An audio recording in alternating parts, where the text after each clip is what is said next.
82.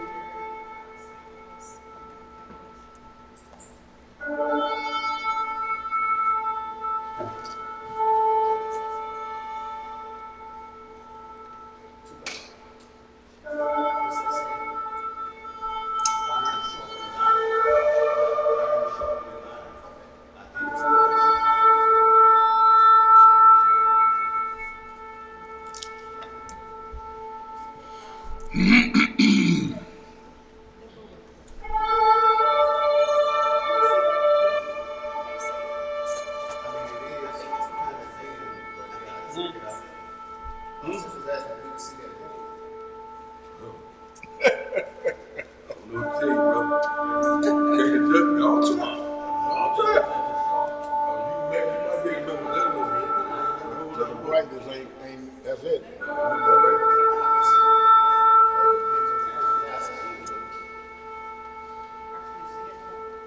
Another week is at an end. Good. All praise to Shabbat shalom, y'all. Shabbat shalom. Shabbat shalom to the worldwide family. Peaceful Sabbath today, y'all, as we get about our Abba's business. It is Bible study today, y'all, so be prepared for class. Y'all know how we do it. Have your pencil and paperwork ready. But y'all know how we do it. We turn toward Holy Jerusalem as is mentioned in the Holy Record. Men are to uncover their head and women are to cover their head when in the assembly, when praying or prophesying. Yes, y'all, we want to lift our hands up high. We want the Most High to lift us up today with his righteous word, his law, because his law is truth and the light. All right, family. We're going to get this opening prayer. And it's with the Most High's permission. And it's in the name of his only begotten and beloved Son, our Lord and Savior, and our Redeemer, Yahushua HaMashiach. And we know him as Jesus the Christ, y'all. Long live the King. Long live the King. Reading in the book of Psalms, in the 82nd chapter, it reads, Yah standeth in the congregation of the mighty. He judgeth among the gods. How long will ye judge unjustly and accept the persons of the wicked? Selah. Selah. Defend the poor and fatherless. Do justice to the afflicted and needy. Deliver the poor and needy. Rid them out of the hand of the wicked. Yes, sir. They know not, neither will they understand. They walk on in darkness. All the foundations of the earth are out of course. Yes, sir. I have said, ye are gods, and all of you are children of the Most High. Yes, sir. But ye shall die like men and fall like one of the princes. Arise, O Yah! Judge the earth, for thou shalt inherit all nations. Hallelujah! Selah! Yes, sir. All right, man. All right, y'all, we're going to get right at it. Y'all know how it go, though. Any questions or concerns before we get to the lesson at hand today? And the lesson is called Iron Sharpeneth Iron. Y'all, but we're going to do this class today because it appears to be an identity crisis of what we're going through today. So when iron sharpeneth iron, y'all, that means one sword is not going to dull the other because one is sharpening the other. So when the swords clash, they should ensure that both are sharpening each other's sword. Or if you don't, you have that dull banging noise, which is called debate. And we're not to deal with strife and debate. When iron sharpeneth iron is like Acts 18 chapter. If one needs to be brought up to a better understanding, may be zealous, but need to get that sword just a little bit sharpened so everybody's sword is exactly the same. Y'all, in the identity crisis we speak of, and why we're talking about iron sharpeneth iron, even within our assembly, somebody may have thoughts of how they feel about a subject matter. Individuals without the Bible. And we just mentioned, we had last week's class, we was talking about Ruth. There's 4 chapters of Ruth. There's a big discussion out there. The identity crisis is, was Ruth an Israelite or was Ruth of the Gentile nations? Now, there's a lot of ways that people are saying, well, she had to be because of this, or she had to be because of that. The only way to settle the matter is with the law, because the law is the light, right? That's right. And the law is God's truth. So we would have to deal with the law to settle the matter in your mind, so that even if you have to go back and look at it again, one thing you will never be able to say to yourself is, well, I can't exclude the law. I can't exclude the instruction. Exactly. So y'all, we want to bring it from that perspective today, because the situation with Ruth, as many don't understand, is an inheritance situation. Mm-hmm. That's what the whole deal is about. The word is used 3 or 4 times in there. So since it's dealing with inheritance, we're going to deal with Ruth, and we're going to deal with Tamar. Tamar Braxton. No, not Tamar Braxton. We're talking about Tamar that fooled her father-in-law. Mm-hmm. Who didn't know who she was and pulled some stunts on her. Now, was she an Israelite? We're going to see. Mm-hmm. If time permits, we're going to deal with Cornelius. Was he a Gentile or was he an Israelite?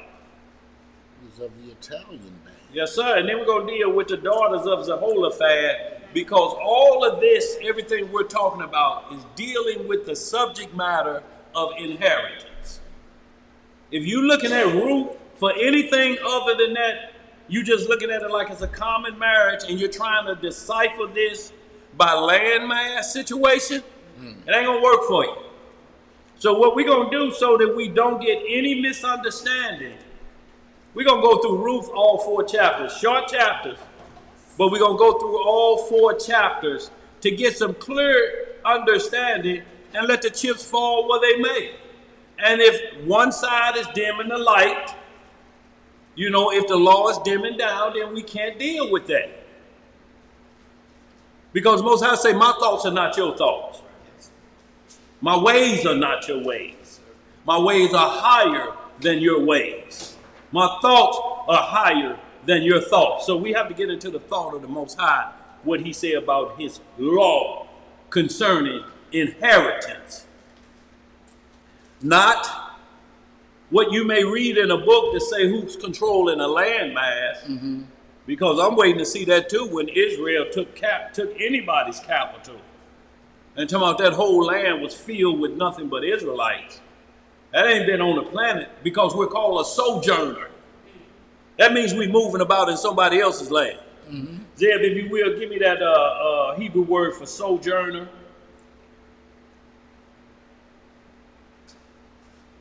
So we get a good understanding for that.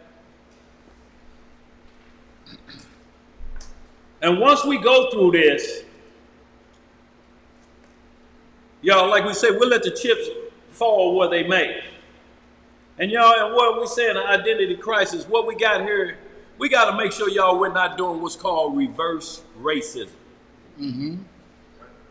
We so angry at the nations that held us captive that we want to pound them out and say they can't be invited. But yet,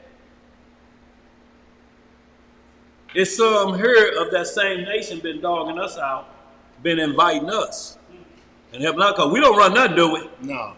Run our mouths out, that's about it, Isaiah. And run our shoes over. That's about it. You got any questions or concerns before we get going? What say, Zeb? Yappity yap yap. Y'all, so we got to reverse racism. And what I mean, racism has 2 definitions. The first racism said one who's in love with his own race. Now, we could be that. Mm-hmm.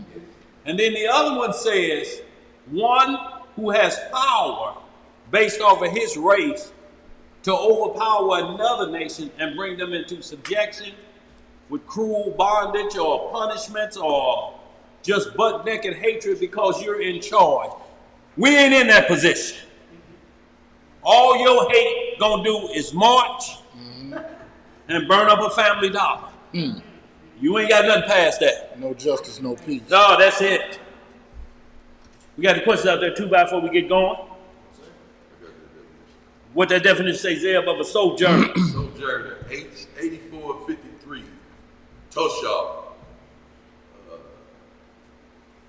a dweller. A what? A dweller, but not outlandish.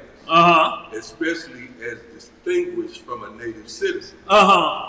Active participant of and temporary inmate or mere lodger. So a resident alien. A resident alien. That means you're not regularly belonging to that area.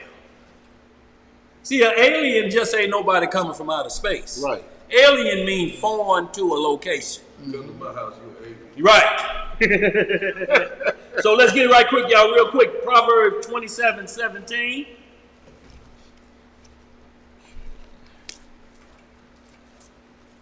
And y'all, this is class, so we can ask questions as we move along. Because with all you're getting, we got to get what? Understand. If you don't do that, we wasting our time if you still scratching your head.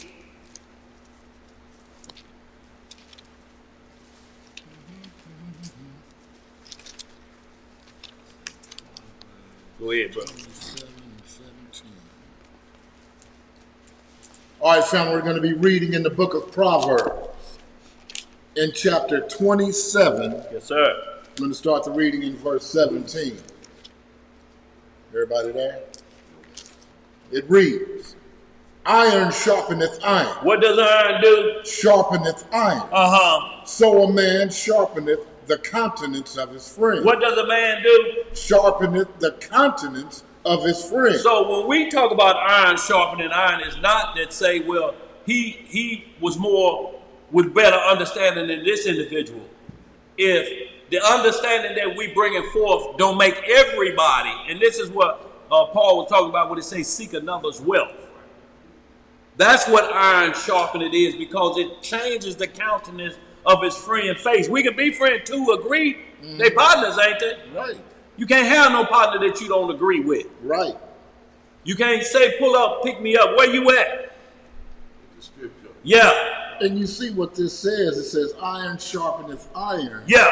So a man sharpeneth the countenance of his friend. I want my people to be on point. That's what we're talking We're about, bro. supposed to come to some understanding on the scripture, so when people see us out without one another, we still are speaking the same doctrine. Absolutely, Building bro. up and not tearing down. Right, and we ain't crossing swords because I'm trying to cut you. Right. I'm trying to build you up. Right. Unless you gonna be able to build me up, we coming away from this together in a better place. That's right. That's all it's about. It's not about, man, I cut that nigga head off, left him in the gutter. Going But left what in good did that do? Right, right. You didn't put no first aid on the Right, Right. I thought he was your brother. Brother, right. Right, he bleeding out. Right, yeah. Come on, man. And blood is the life. Yeah. So, yo, that's what we're speaking of. For us to be on the same page, that means we be equal. The Messiah didn't change differently what he taught Peter or what he taught someone else, one of the 12 disciples. Right. He didn't shortchange any of the rest or say, no, this ain't good enough for y'all. Shalom, y'all. So we're going to get some good, clear understanding of that today, y'all. So we're going to the book of Ruth. And as we get in the book of Ruth, as we get to the part that where it requires the law to come in to understand lineage. Because like I say, y'all, we're in an identity crisis. We want everybody to be Israel or you can't join. But I want to read this Proverbs. Go ahead, bro. Proverbs 18 and 19, just like we were just talking about. Crossing swords. But that Proverbs 18 and 19 says, a brother offended is harder to be won than a strong city. And their contentions are like the bars of a castle. So See, I mean, you ain't going to just chop them down and create No. an enemy. You trying to build your brothers. Huh? that's what you're trying to do, bro. So no questions out there, too bad. We'll get it moving here. Go ahead, bro. Ruth chapter 1, verse 1. You know, Daniel. You know how they got the I guess description of what's in the chapter, and I never really read these before. Right. But I want to read this one. Go ahead. If that's okay. That's fine, bro. Now this is at the book of Ruth. It says Ruth is a cameo story of love, Right. devotion, and redemption. Hold on, right there. That's a key word, y'all. Remember that redemption, because for one to be redeemed, there's instructions for it. Go ahead, bro. Set in the black context of the days of the judges. It is the story of a Moabite woman who forsakes her pagan heritage in order to cling to the people of Israel and to see the Elohim of Israel. Right. Because of her faithfulness. Because of her what? Faithfulness. See, if there had been a law that we could have did called faithfulness, and we could have just practiced that, we would be good. Right. Like man put that in there. Go ahead. Because of her faithfulness in a time of national faithlessness, Yah rewards her by giving her a new husband, Boaz, a son, Obed, and a privileged position in the lineage of David and Hamashiach. She is the great-grandmother of David. Now, there's a problem for most because they say, that can't be.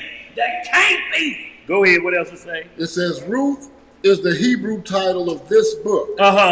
This name may be a Moabite modification of the Hebrew word Reuch, meaning friendship or association. Yes, sir. The Septuagint entitles the book Ruth, R-O-U-T-H, the Greek equivalent of the Hebrew name. The Latin title is Ruth, a transliteration of Ralph. So now either you're saying that prelim in that is wrong. White man put that in there. Well, if the white man put that in there, we're going to see if the white man was following instructions according to the law. Because we know he didn't put the law in there. Because if he put the law in there, y'all, ain't no need us being down here. We get in the kingdom with no more work. Right. You can't tamper with the law and not go free. And we need to put this disclaimer out there. This Boaz ain't talking about me. That's a different pillar. That's a different Boaz. Right, absolutely. Right. Or he's looking pretty good. He looking pretty good to be about 2,800 years old, lady. That'll be a real pillar. Yeah, yes, sir. All right, family, we're reading in the book of Ruth, chapter 1 and verse 1. Now it came to pass in the days when the judges ruled. What the judges do? The judges ruled. That there was a famine in the land, and a certain man of Bethlehem, Judah, went to sojourn in the country of Moab. So right here we got a man that's living in Judah, Bethlehem, Judea, and he decided to sojourn or become an alien or a foreigner where? In the country of Moab. He and his wife and his 2 sons. Okay. And the name of the man was Elimelech. And the name of his wife, Naomi. And the name of his 2 sons, Mahlon and Chilion, Ephrathites of Bethlehem, Judah. And they came into the country of Moab and continued there. So right here you'll have some that say an Ephrathite, meaning he's a Benjamite. No.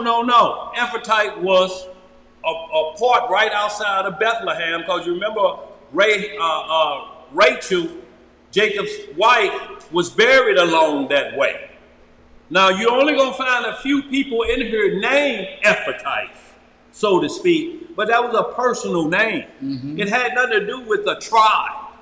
Ruling nowhere in Moab. Was judges probably set up there? Yeah, we scattered to the 4 corners. And when we're talking about a period of judges, not only that, but we had women judges. Deborah, was one. We got a couple other judges that were mentioned in the scripture. So they were sitting judging, just like, what's the sister judge name? That would get rough with you and throw you out of there. Well, anyway, picture her sitting on there and judging. But what are they judging from? What are all judgments? How do they settle the matter from what? The law. Right. They cannot judge from any other perspective but the law. It makes the woman not usurp authority over the man because she's using law as a judge. Mm-hmm. Because if you accept judges, you got to accept Deborah as a judge. You got to accept the other judges, female judges, as sitting there giving rulings and saying put them to death. Is that usurping authority? No. Not during this period. Under no circumstance. They had women prophetess, but there was always order. Always order. The Most High is not the author of confusion. Go ahead, bro. Verse 3. Yeah. And Elimelech, Naomi's husband, died, and she was left, and her 2 sons. So now she's a widow, and the children are fatherless. Mm-hmm. And that's what we always had to look out for. What's they said? And it's in a strange land. Right. Y'all picture you were born in Jerusalem, and then you decide to go over to a little country off the side over there to what we may call Taiwan now. Mm-hmm. The Moabite country. And dwell there. But what we looking for is Israelites named in this Moabite country running this Moabite country. Some say, well, you can find a map that shows Israel was in this country. We can find a map that shows we was in West Africa. Mm-hmm. We can find a map that shows we was in Kansas City, in Chicago. Can't we keep showing maps? I can show you a map of a picture with a treasure. Look here.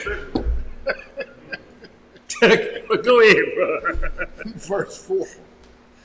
And they took them wives of the women of Moab. Where they take the wives of who? Of the women of Moab. Uh-huh. The name of the one was Orpah, and the name of the other Ruth. Uh-huh. And they dwelled there about 10 years. So they lived in this strange land about 10 years, and they said the first one they took was Orpah. Oprah Winfrey said this is who her parents named her after, but they misspelled her name on the birth certificate. They put the P before the R. She actually said that. That's why they call her Oprah. It was a misspelling on her birth certificate.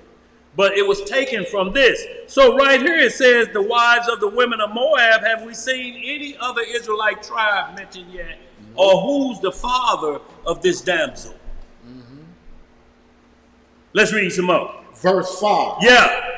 And Mahlon and Chilion died also, both of them. Uh-huh. And the woman was left of her 2 sons and her husband. Uh-huh. Then she arose with her daughters-in-law, that she might return from the country of Moab.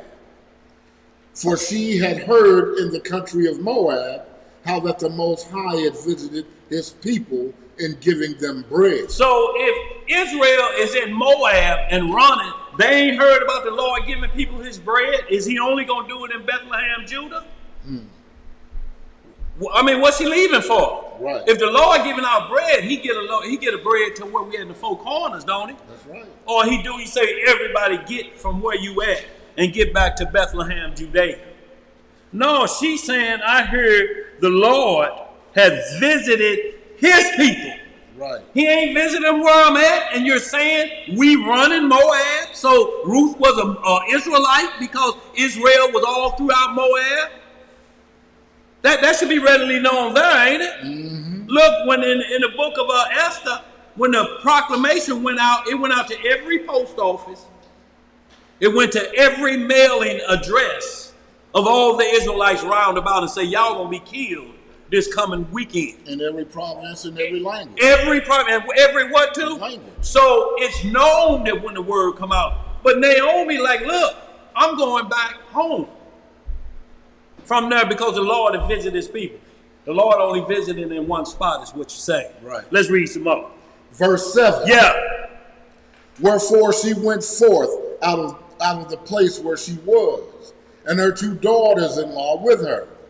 And they went on the way to return into the land of Judah. To the land of what? The land of Judah. Why are we going back there and the Lord should be visiting us where we're at? Right. What's wrong with the tribe that's in Moab if it's a tribe there that Ruth come from? So far, they named no tribes there yet. How do you give Ruth an identity yet? Let's read some up. Verse 8. Yeah. And Naomi said unto her 2 daughters-in-law, Go, return each to her mother's house. The Most High deal kindly with you, as ye have dealt with the dead and with me. Meaning y'all go ahead and go this way. Y'all go back to y'all country. How the Most High has dealt great with you. You with me. Those were my 2 sons, but they were y'all husbands. Right. But y'all cling to me like we truly born blood, so to speak. But she's saying, you go ahead and go back to your people. Why would she send her back to somewhere and the Lord is visiting us here?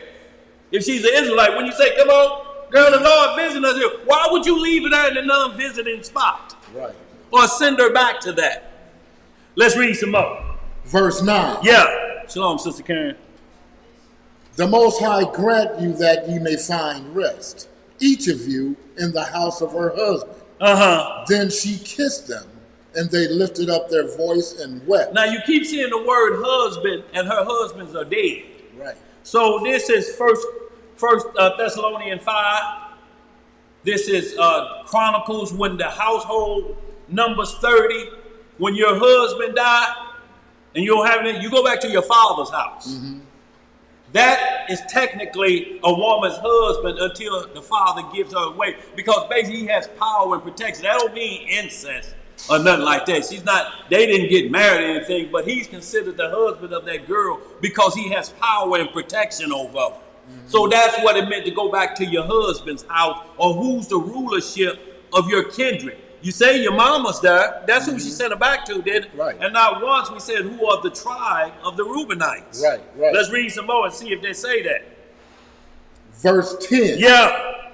And they said unto her, Surely we will return with thee unto thy people. Surely we will return with thee unto thy people. Right. Your people, it keeps saying that. If we're just talking about you're going back to Judah, then what you're saying in Bethlehem, Judea, is nothing but Israelites there. Mm-hmm. No other nations around.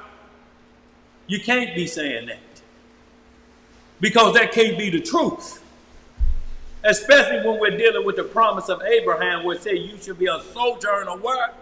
In the earth. So we don't have no particular landmass at this point. Right. That shop is set up for us. Right. Let's read some more. Verse 11. Yeah. And Naomi said, Turn again, my daughters. Why will ye go with me?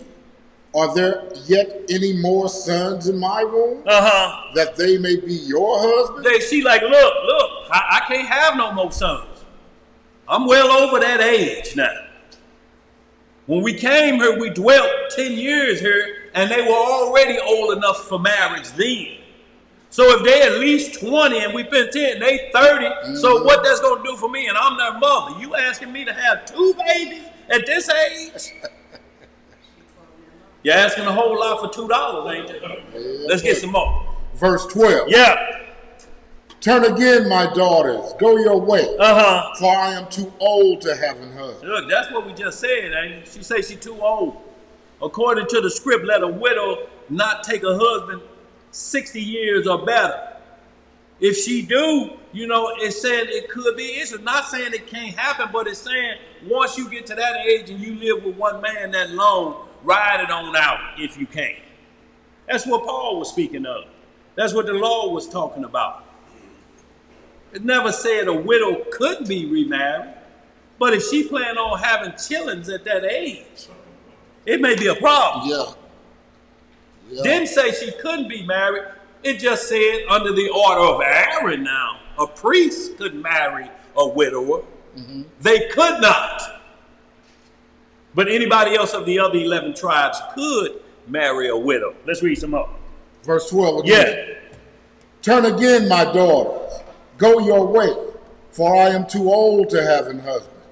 If I should say, I have hope, if I should have an husband also tonight, and should also bear sons, would ye tarry for them till they were grown? Would ye stay for them from having husbands? Nay, my daughters, for it grieveth me much for your sakes that the hand of the Most High is gone out against me. So she said, look, I'm off limits now to having children. And if I could be pregnant, not only do you have to wait 9 months, but you're in pure cougar status. Y'all at least 20 plus. So what is that going to make you when the son get of age to marry? You in Cougarville, ain't you? She like, look, you going to be too old for them anyway. His desire may not be there for you. Let's read some more. 14. Yep. Verse 14. And they lifted up their voice and wept again. And Orpah kissed her mother-in-law, but Ruth clave unto her. Ruth can let it go, y'all. Ruth was like Eliezer to Abraham. This is how Ruth was. Go ahead. And she said, behold, thy sister-in-law is gone back unto her people. Unto her what? Unto her people. And unto her God. Return thou after thy sister-in-law. So now I was informed of this, that God's is not meaning this, because if we look it up in the concordance, if you look that up in the Hebrew, God's with the S, lower G-S. Lower G-S. Y'all hear what I'm saying? G-O-D-S. Go back to your gods and to thy people. Well, who are thy people? Yet we ain't saw what tribe she from.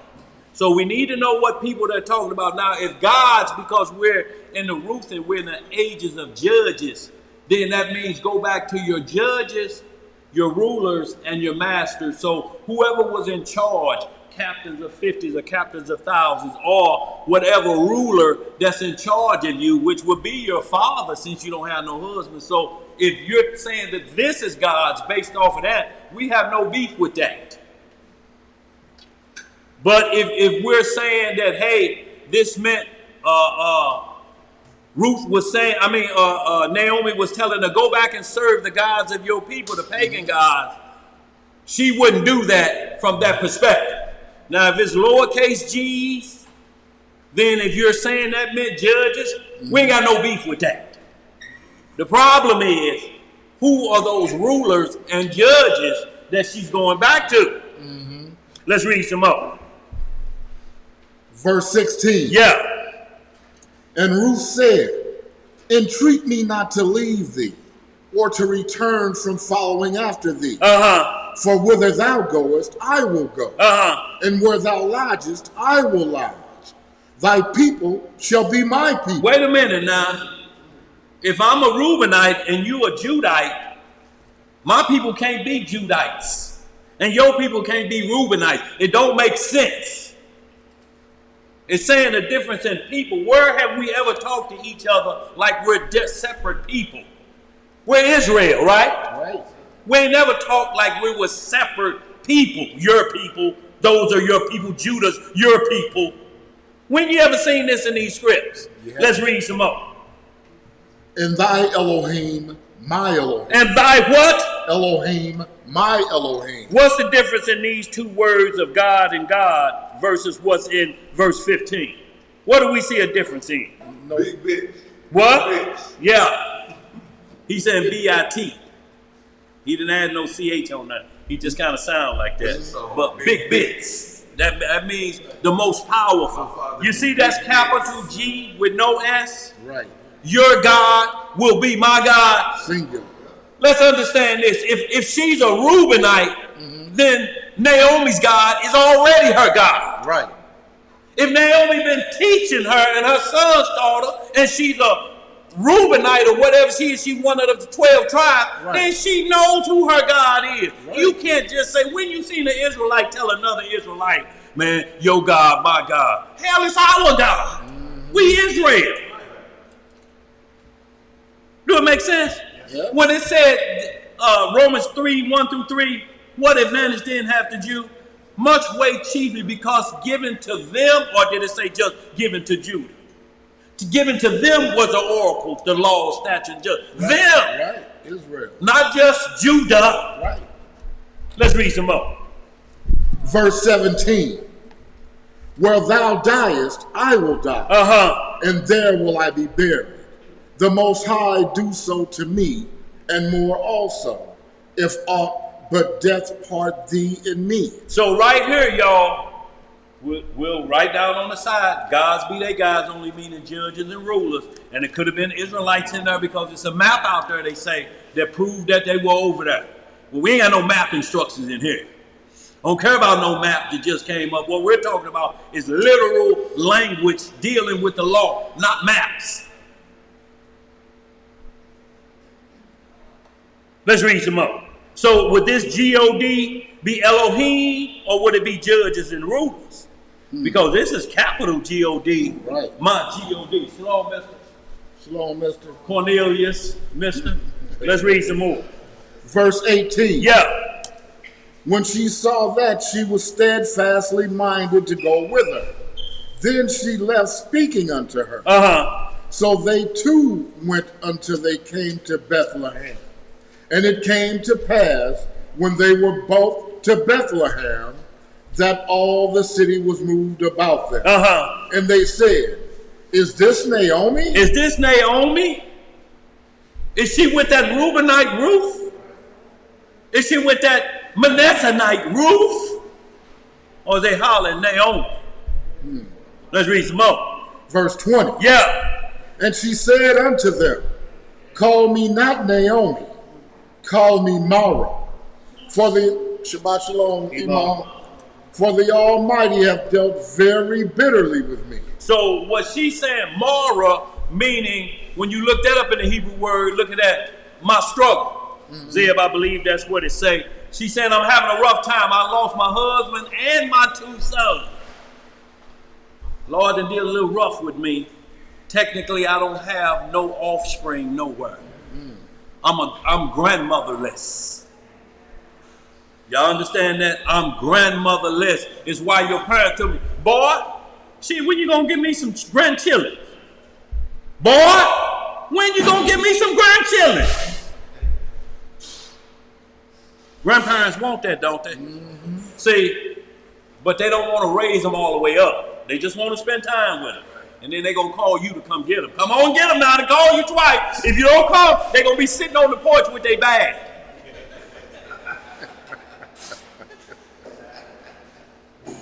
Let's read some more. Verse 21. Yeah. I went out full, and the Most High hath brought me home again empty.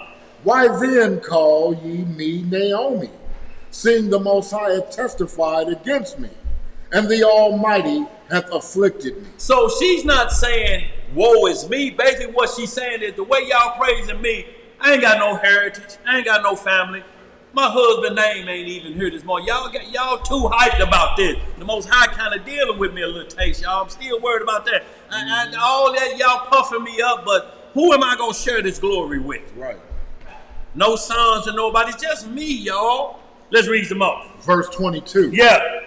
So Naomi returned, and Ruth the Moabitess, her daughter-in-law, with her, which returned out of the country of Moab. And they came to Bethlehem in the beginning of barley harvest. So right here, once again, the Moabitess. And we understand that you may try to compare Simon, the Canaanite. It says he was a Canaanite, never said what tribe he was from. Well, the problem is still he was supposed to go to the Jew first and then the Gentile. None of the disciples, all of the disciples had to be Israel. So Simon the Canaanite, you must understand that Simon just dwelt in the land of Canaan. Like Abraham that was going in there, but he was known around them parts. Like we represent the STL. Right. But we say Jerusalem our homeland, don't we? But everything we got STL, we got Chi-Town, well at least the lieutenant do. Because he Cub City.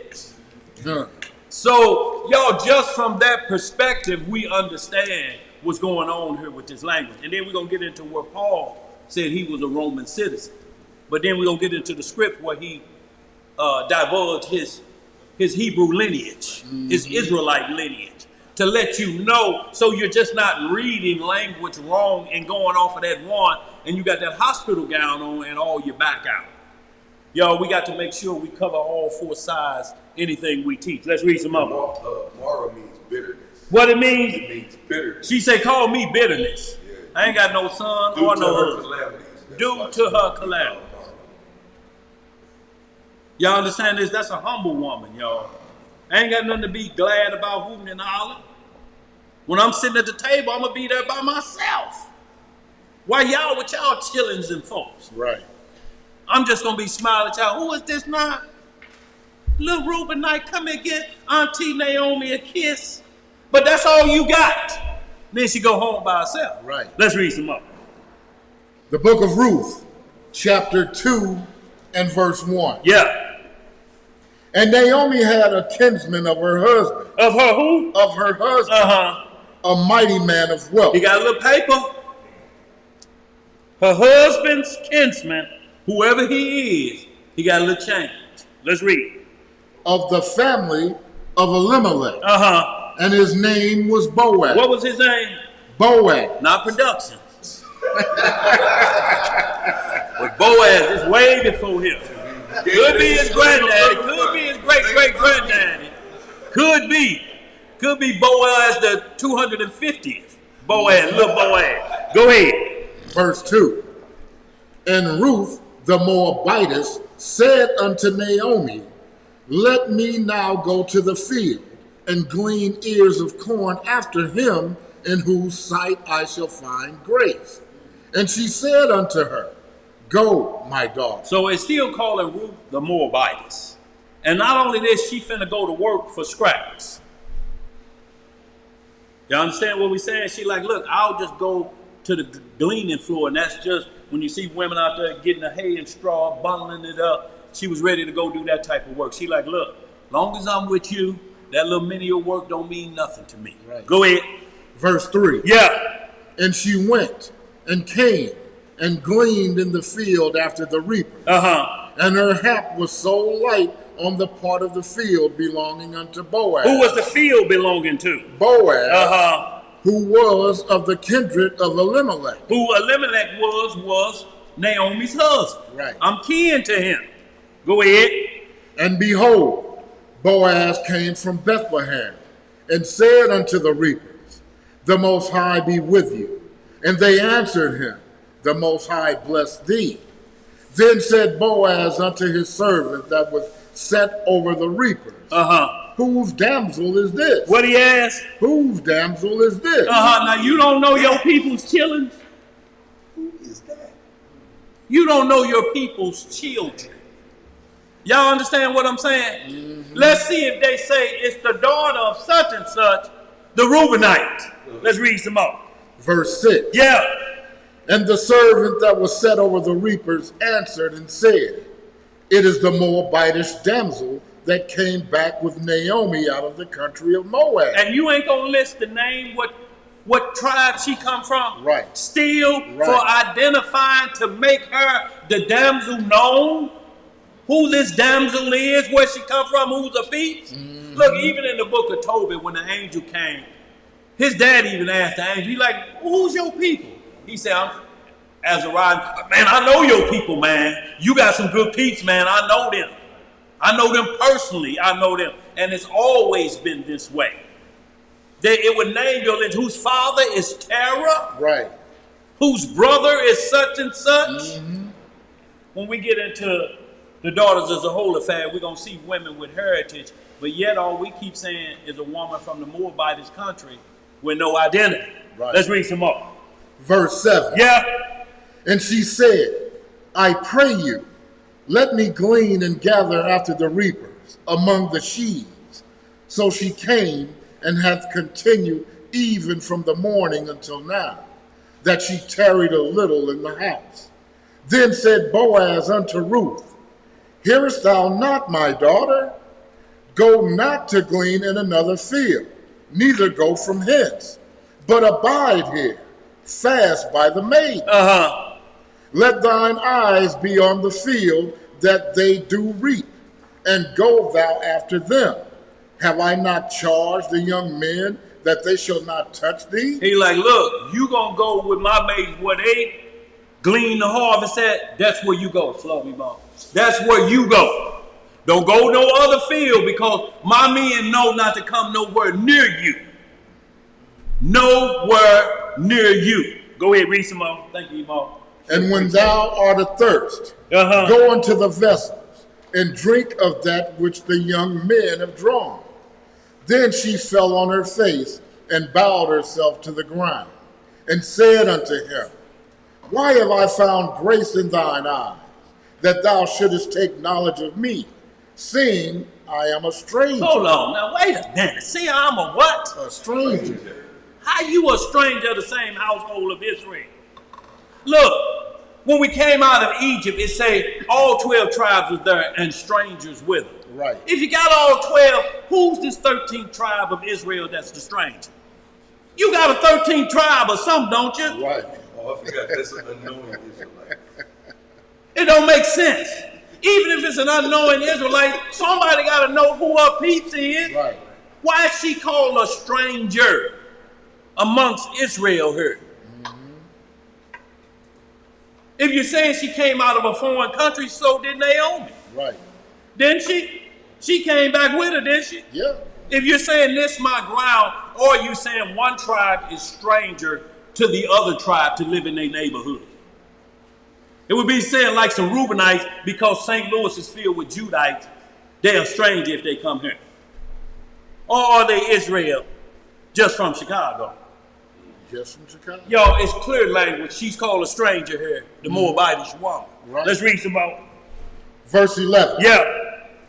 And Boaz answered and said unto her, It hath fully been showed me all that thou hast done unto thy mother-in-law since the death of thine husband, and how thou hast left thy father and thy mother, and the land of thy nativity, and art come unto a people which thou knewest not heretofore. Wait a minute, it don't make sense. Boy. How you a Reubenite, you don't know about Judah, Right. Bethlehem, Judea. Right. You coming to a people you really don't understand. You were born, just saying if we had a woman here in America born, that's where you were born and raised. That's your nativity. That's where you come from. Mm-hmm. And you gonna come here to Bethlehem, Judea? You don't know nobody around these parts? Right. Let's read some more. Verse 12. Yeah. The Most High recompense thy work, and a full reward be given thee of the Most High Yah of Israel, under whose wings thou art come to trust. Thou art come to trust. Right. You mean to tell me you weren't trusting it in there with your father of another tribe? What's going on with your daddy's house then? Right, right. They got to be some hell raisers or Israel, you so stiff-necked that you don't even know the laws. Your people don't know them. Right. Don't make sense, do it? It don't make sense, man. But common sense ain't what to buy? Common. Ain't common to everybody. Let's read some more. Verse 13. Yeah. Then she said, Let me find favor in thy sight, my Lord, for that thou hast comforted me, and for that thou hast spoken friendly unto thine handmaid, though I be not like unto one of thine handmaidens. What? He told her, hang out with my handmaid. Right. She said, though you show kindness to me as a handmaid, that means a female servant only. This Right. don't mean a sex slave. Right. He said, you've been kind to me like I was one of the originals. And yet the lineage ain't been popped up yet, is it? Of this woman. Let's read some more. Verse 14. Yeah. And Boaz said unto her, At mealtime come thou hither. See, you knew what Boaz was talking about then, didn't you? Yeah. Right. That's the blood of Boaz. Yeah. Go ahead.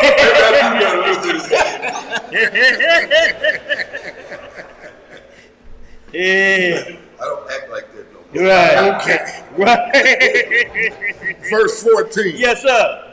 And Boaz said unto her, At mealtime come thou hither, Right. and eat of the bread, and dip thy morsel in the vinegar, And she sat beside the reapers, and he reached her parched corn.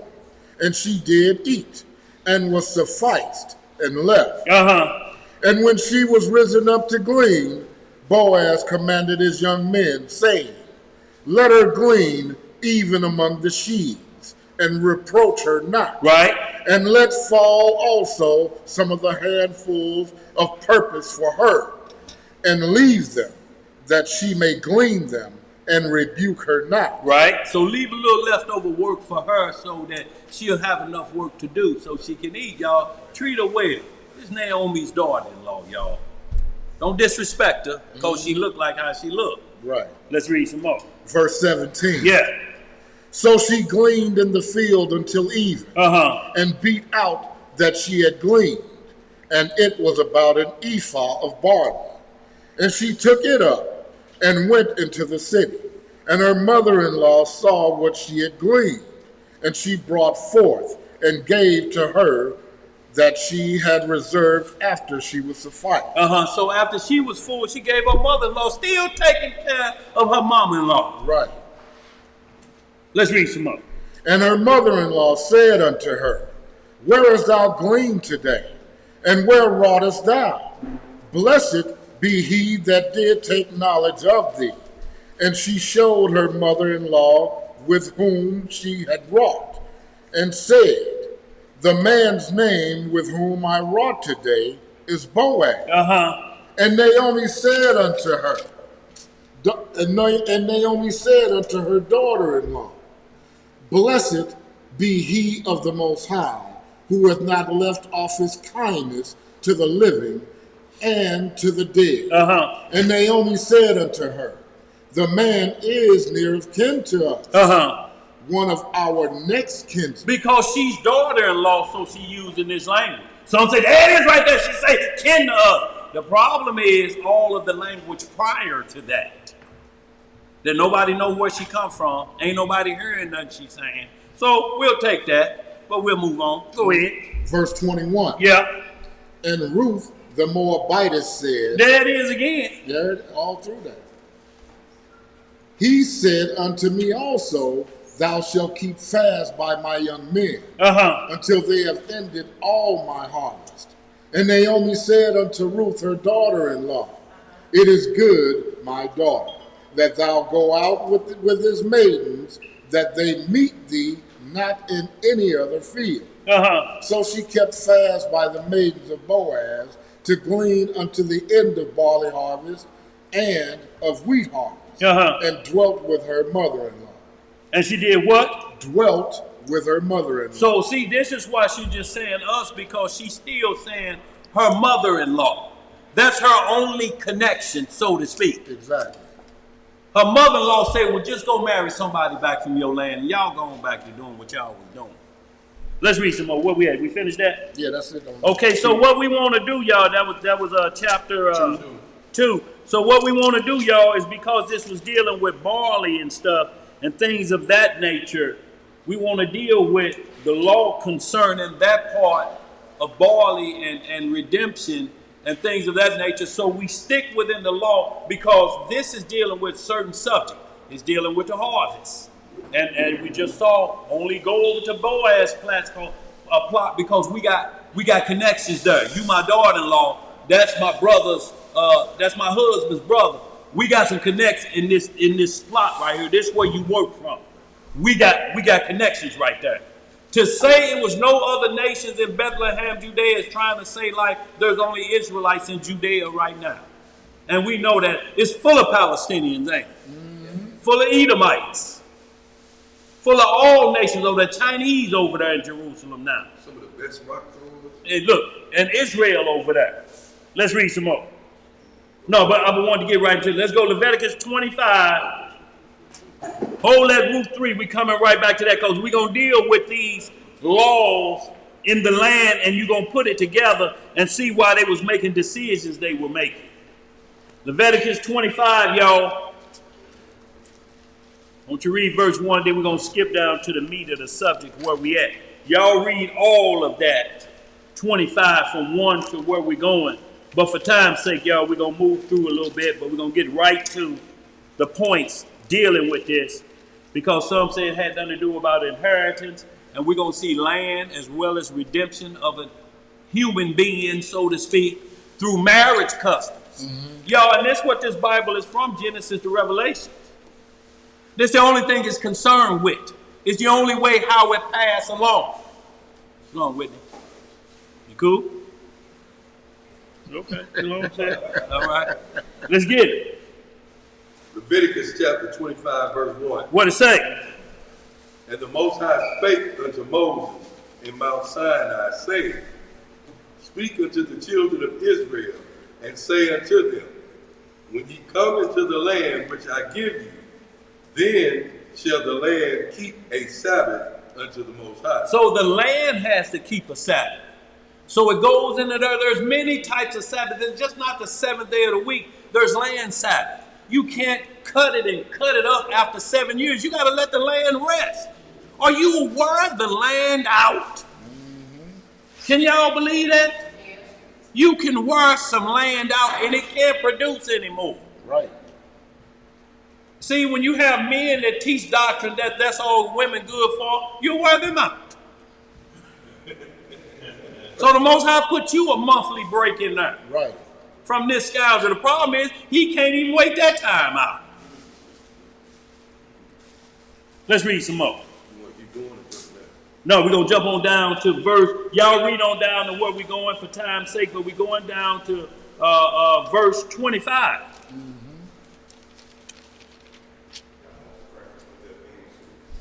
And this is the position she was put in because they came back to the land with nothing.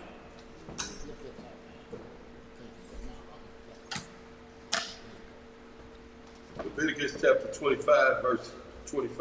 Uh-huh. Sure you want to back it up? You can back it up if you need to, sir. Go to like 23. 23, that's good, sir. Uh-huh. Leviticus chapter 25, verse 23.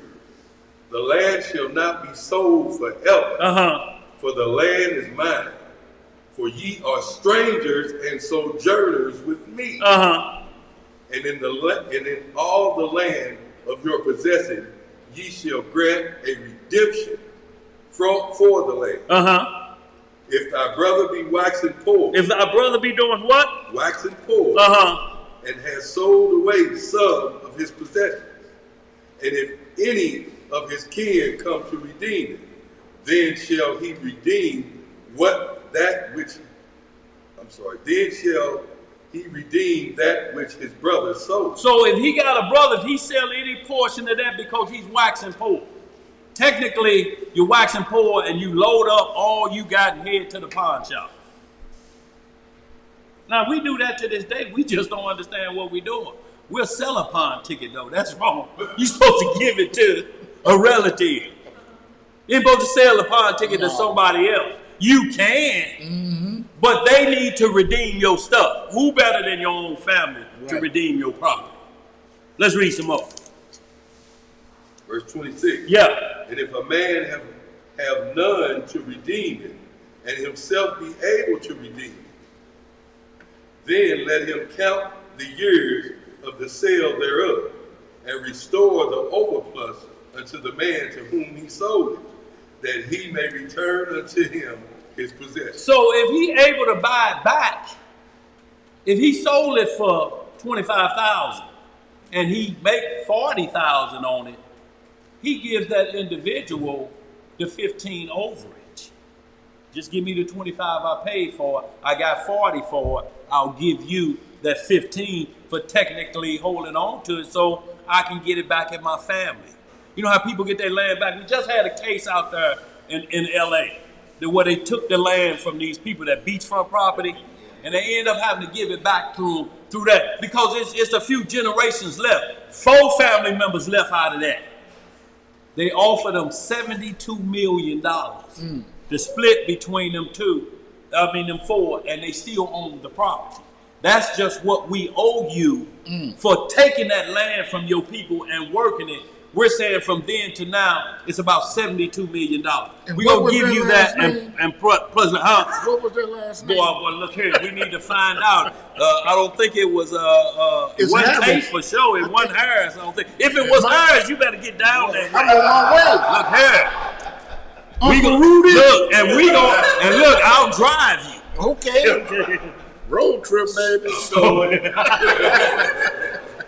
So y'all, that's what the deal would be. So we see it every day. So the Most High says this is a living book. So you're going to see it and watch it happening to you every day when land is taken or taken away. So they got their land back. And not only this, but they set up a little shop. They were selling something there. I can't recall what it is, but if you look it up, it'll tell you. The government had something on it. They say, well, look, y'all can keep that on the land. Mm-hmm. And y'all can still run it like you do. But we want the fair market price for y'all running y'all operation on that part of our land that we own.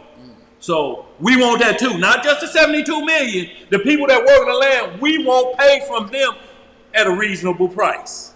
Whatever y'all was charging them, we'll charge y'all the same thing. Y'all can go and stay there. Right. We just want our property back. Let's read some more. Verse 28. Yeah. But if he be not able to restore it to him, then that which is sold shall remain in the hand of him that bought it until the year of the Jubilee. Until the what? The year of Jubilee. Uh-huh. And in the Jubilee it shall go out, and he shall return it unto his possession. And if you want to know about the year of Jubilee, it's in the book of Jubilees. There's also this Leviticus 25, but in the book of Jubilees, when you get down into that 50th chapter, it talks about the Sabbath of the land, and it goes from start to finish. Just like this Leviticus 25, it matches up perfectly about the year of the Jubilee. And that means after 50 years, that's a Jubilee. 49 in one day is a Jubilee. So the book of Jubilees counted time from that perspective. So every time you get in the book of Jubilees, you have to know what it's counted for. It's going to count for land. It's going to count for regular weekly Sabbaths. It's going to count for feast day Sabbaths. It's going to always separate each one of those Sabbath rest or release for land, so that we don't get it misunderstood and just push everything into today weekly Sabbath. If the Passover fall on a Tuesday and the Feast of Unleavened Bread start, and they say after that you should have a Sabbath day's rest, it don't mean that's the Sabbath. It means you have to look at it like if it was the weekly Sabbath. You got to rest behind all of that. Mm-hmm. You have to look at it as a Sabbath. Let's read some more. Verse 29. Yeah. And if a man sell a dwelling house in the walled city, then he may redeem it with a whole year after it is sold. Within a full year may he redeem it. See, it's almost like bankruptcy to the plus. It sounds just like a pawn shop. See, but yeah, that part like pawn, but like bankruptcy, y'all, every 7 years, technically the land's supposed to release you of your debt. That's true. Technically, that's what they're supposed to do. But they make usury of us. Mm-hmm. They're like, no, we got something we call penalties and interest. Yep. You won't pay this mortgage for Yeah, 30 you won't years. pay this, look. And even though it's your house, but it's on our street. Don't pay them And taxes. we require taxes Don't pay them for taxes. you to have your house on our land and on our street. Now, if you don't like it, pick your house up and take it somewhere else. Now, is that going to be easy? No. Because everybody has. Right. Because you got to pick up the basement, too. And you have to pay taxes wherever you And move wherever you go in this land. You're going to have to pay taxes to drive it down the street to get it to the other Your spot. boy, look here. You're going to pay $1 million for a house, but you miss 3 years of taxes. That's their house. Right. And they go up to the quickest buyer, and you better hope you got a kinsman's redeemer that can go get your property. Thank you for your prayer. That can go get your property from all the other people lining up there while they bid. Yep. Hey, 25, 25, 30, 35, 40, 40. Kinsman! Let's read some more. Verse 30. Yeah. And if it be not redeemed within the space of a full year, then the house that is in the walled city shall be established forever to him that bought it throughout his generations. It shall not go out in the Jubilee. So in the walled cities, mainly, basically like what we're talking about. We're in the city limits. Once you lose the property, that can't come back to you. If you can't pay them taxes and you ain't got no redeemer, it's to the one who bought it. Go sold to the Gentiles. Boy.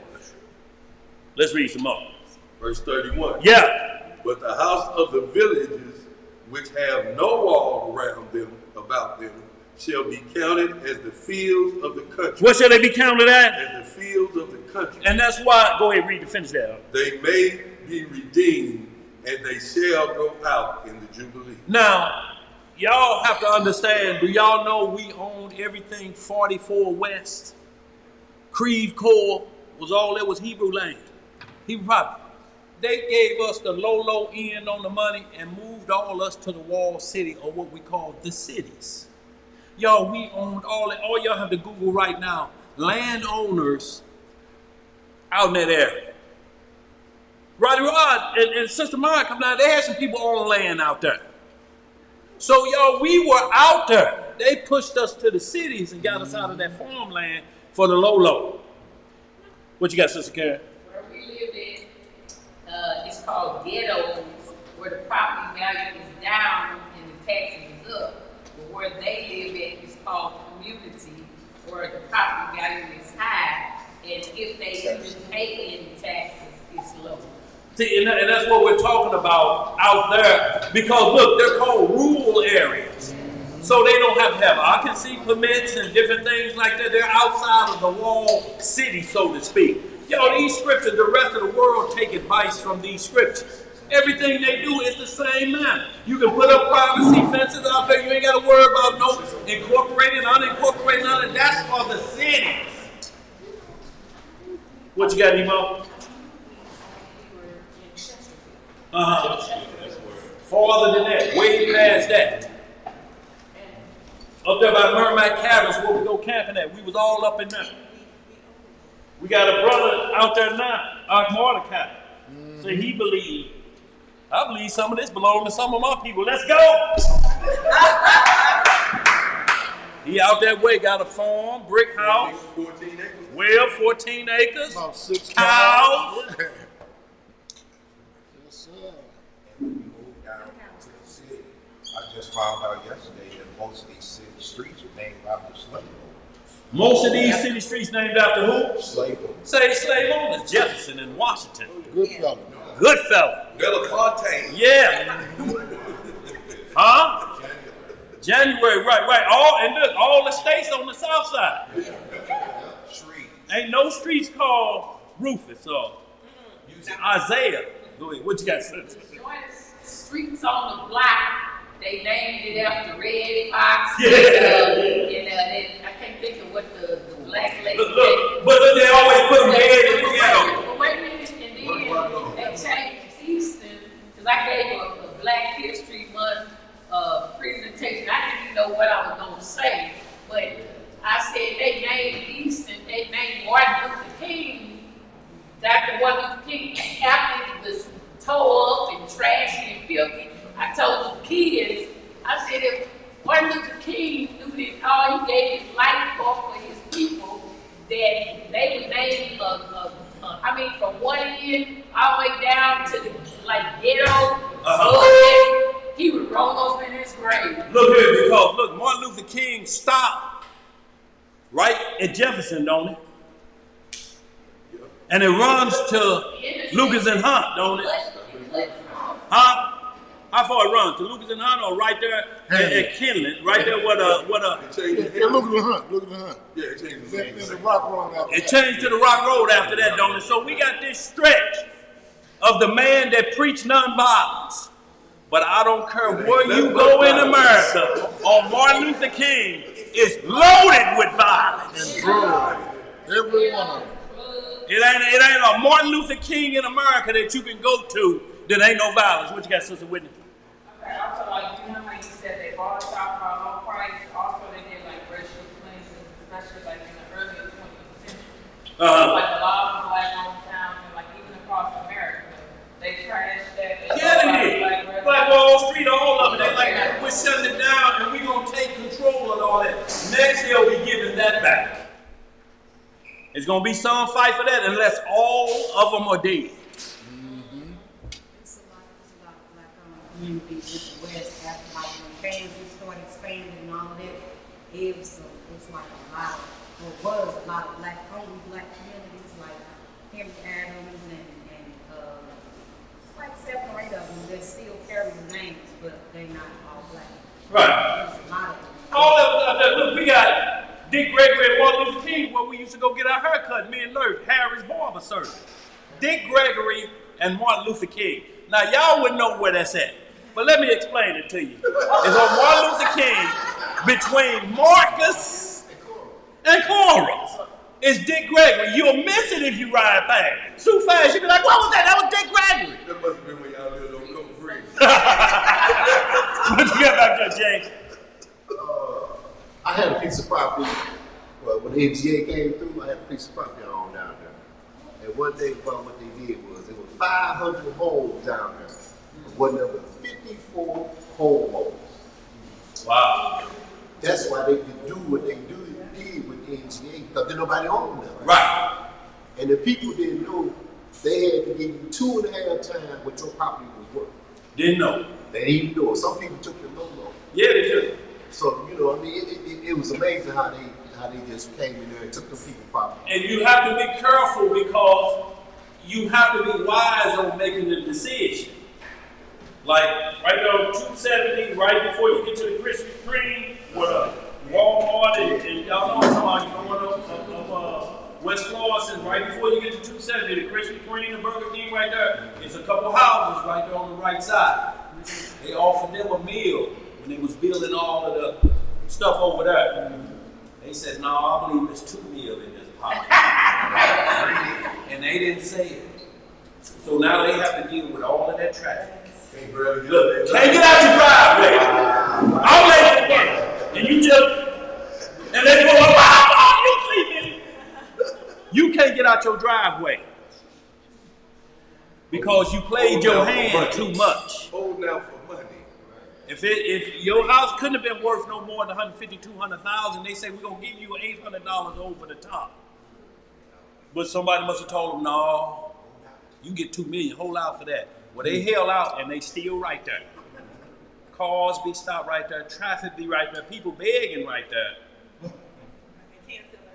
And you can't sell the house. Nobody don't want that traffic.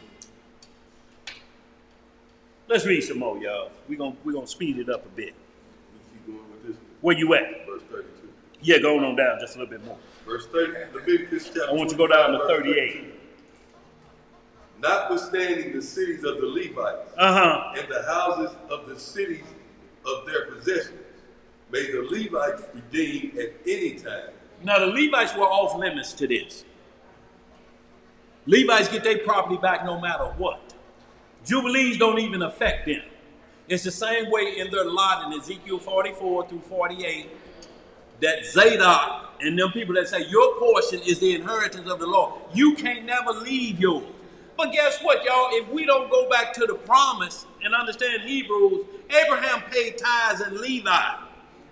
How? And Levi his great-grandson. How did he pay tithes and Levi? Abraham's son is Isaac. Isaac's son is Jacob. Jacob is Abraham's grandson. And then he got his 12 great-grandsons. Levi, he paid tithes in him back on the slaughter when he met Melchizedek.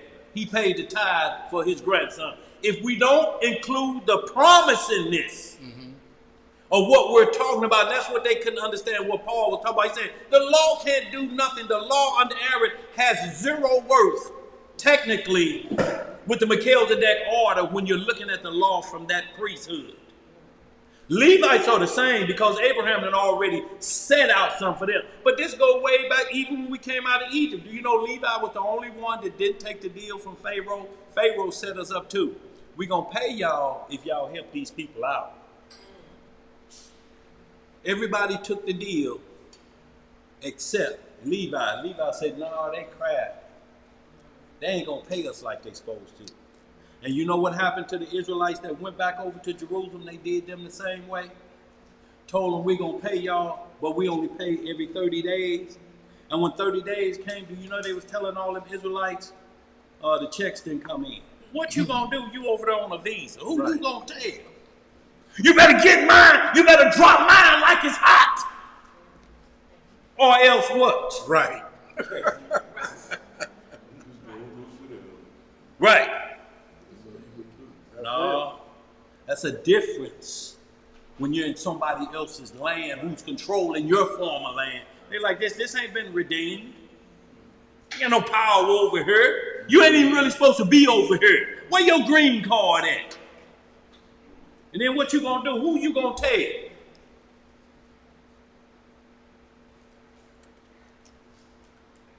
They ain't like my mama went. She said, boy, you out of school, but it's gonna cost you this much a week. Get your clothes washed and you can eat. I mess around. She said, boy, where my change at?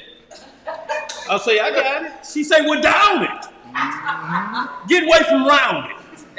Low it, and you won't have to owe it. Walking around with my money in your pocket for what?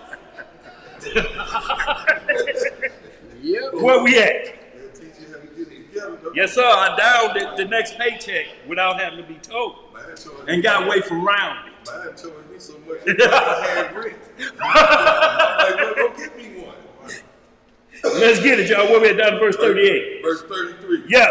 And if a man purchase of the Levites, then the house that was sold and the city of his possession shall go out in the year of the Jubilee. For the house of the cities of Levites are their possession among the children of Israel. So no matter where Levi is, his possession is his possession. And when you get into the book of Jasher, that's what I was speaking of, the 68th chapter on up, you'll see that Levi never took the deal. Levi never went into the hard bondage of Egypt as the other 11 tribes. Levi didn't take the deal. And look, Balaam and the magicians told him, this is how you get them. We'll tell them we're going to pay them a high wage, and then we're going to slowly disappear on them. We'll start with a few Egyptians and some Mexicans, and we'll tell them they're getting equal pay. But every day, they're going to be the only ones showing up for work. And we're going to slowly eliminate the other nations away from the work. Y'all get into that book of Jasher and see why Levi was excluded. Not only this, but Levi, when Moses came off the mount after they made the golden calf, Moses said, who with me? Levi was the only one stood up. We roll with you, Moses. So that's why the Most High continued with the inheritance with them at the base of Mount Sinai. That's why Levi was chosen again. Levi said it was about 3,000 men of Moses of the tribe of Levi.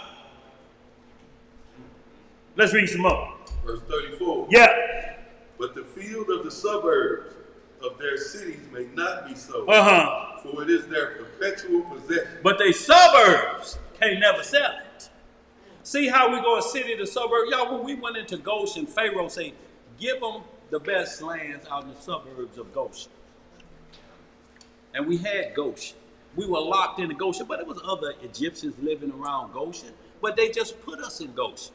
Now they moved us from out 44 west and down the county like Kansas City, like everybody was saying, and moved us to what's called the Bell Curve now. So you got Highway 40, Highway 70, and 270 got the city walled around. In Atlanta, what's that highway? 265 or whatever it is. Atlanta got the same way. It's a circle highway. What you say, Thomas? Got that circle button. But they put you in the walled city. Right there. So look, when trouble comes, and we cut off the trucks, we cut them highways off, you have no way in and you have no way out. You're locked in the city. And when you lock us in the city like that, it ain't gonna be no trouble with no heathens coming in here. They're gonna be waiting till we get through with each other. Because look what we doing to each other right now. Them drive-bys is in these neighborhoods. They ain't going out to Creve Court looking for nobody to drive by nobody's front door doing anything. So the enemies are the foes of our own household that we're gonna have to deal with first when tribulation hit. Once we done killed about half of us, then they'll try to move in on us.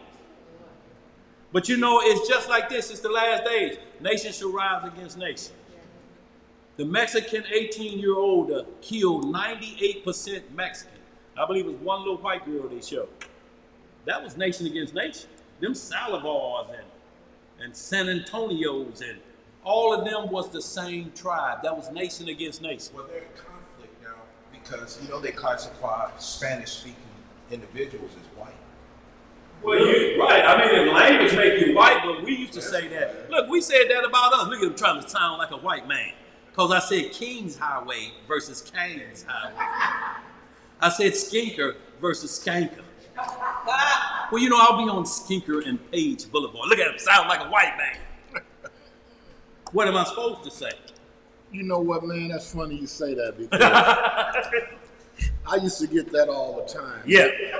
Yeah, I know you got better. They would say, why are you trying to speak proper? Yeah. I said, what's the opposite of that? Improper. Right. Why don't you learn how to speak? Well, that's and then we pretty can good. communicate. That's pretty good. Really? Okay, yeah. Don't encourage him. What you got, Emo? But isn't that the same way you would say that in Georgia? Didn't they, the punch bowl? Yeah. That was fun. Yeah. That's in Mississippi. Yeah, Natchez, Mississippi. That's one of them. And that's the same concept. Yeah. It's in that little. Put us in that round circle. We keep control of you. That way, if a nation try to come against us, we got control of y'all. It's a war tactic. It's a war tactic. Absolutely, it's a war tactic. We got the house surrounded. Come out with your hands up. Yeah. And they got this vantage down in the pits. And that's what they did to us in Jerusalem when they surrounded it in 70 AD. Not only this, after they let us eat up everything we had in there, because look, we ain't got no discipline. We can't even do a Day of Atonement before we got Domino's on speed dial. Creative. You got Anheuser-Busch, you want a truck there personally. You ain't going to the liquor store, send a truck. They got us, so what they did is they surrounded Jerusalem, we inside the wall, they let us run out of food, and then they start roasting goats. And the smell of lamb went over the top and drove us so crazy we started hallucinating, and we was eating each other's children. Next on deck is yours. No, don't care nothing about a new. He ain't even been suckling good. We don't care nothing about that. Put him on the grill. You look tender. Yeah, put him on the grill. And then once we was reduced to cannibalism, they kicked the doors in and came in and been running it since. Now you weak. Now you weak. Let's read some more. Verse 35. Yeah. And if thy brother be waxing poor. If thy brother be what? Waxing poor. Uh-huh. And fallen in decay with thee, then thou shalt relieve him. Yea, though he be a stranger or a sojourner, that he may live with thee. See, so even if he be a stranger, meaning he coming from another land, or he's sojourning from another, whatever position he's in, then we got to take him in. If thy brother. If he be, where you from, bro? I'm from over here. So does this apply to Ruth the same way? No, because it never said if thy sister. It's leading a little bit if they said or a sojourner. Then Ruth would have been a sojourner, wouldn't she? Yep. But she's not a part of that. See, Abraham was a stranger in a strange land. Y'all look, we're strangers to everywhere except our homeland. We're not strange to Jerusalem. It ain't written that we're strangers in our own land. Nowhere in these scriptures. So even like we here in this land, if one of our brothers that be waxing poor, y'all, what we're talking about, there's a difference in the poor versus a beggar. There are two different things in the Bible. Because if you don't work, you don't what? Eat. So it wasn't a begging program. The script said in Sirach 40, a beggar life is not to be counted as a life. And what we're talking about poor is an economic status. Poor go from making below the poverty level to barely right here. So what it means is you're going to probably have more month than money. Somebody going to have to get a part-time job or we're not going to make it.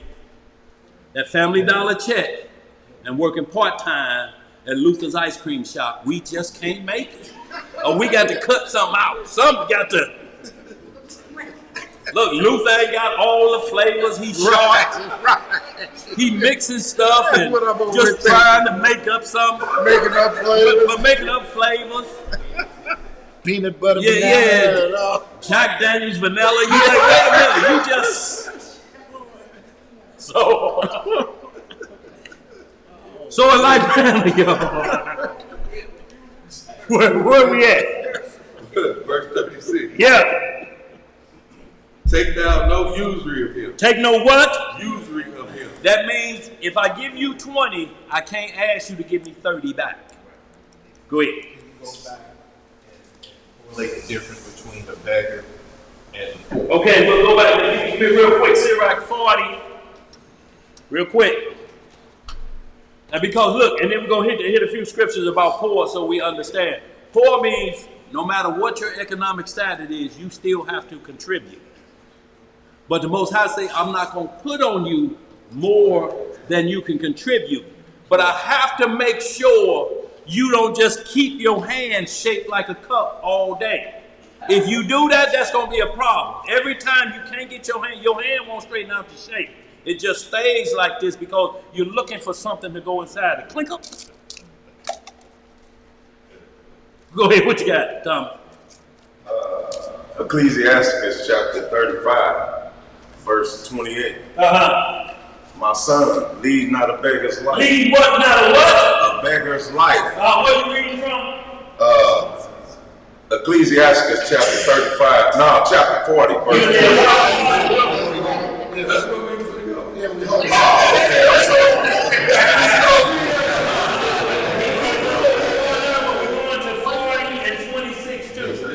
Well, we're going to start that time. You write up One accord. Go ahead. 26. It's 28. Where you at 35 and what right now? No, it's 40 and 28. 40 and 28. Oh, you was in for it. Okay, that's where we go. Go ahead. My son, lead not a beggar's life. 26. Yeah. Riches. 26 out. Oh, 26. Yes, sir. Riches and strength lift up the heart. What does riches and strength do? Lift up the heart. Y'all look, if you hit a scratch off and it's 500, you pay 5, it's going to lift up the heart. No, 25. 25. Or lift the head up high. You're like, oh, it's a come up. Yes, sir. It's 25. Look, we have two different come ups.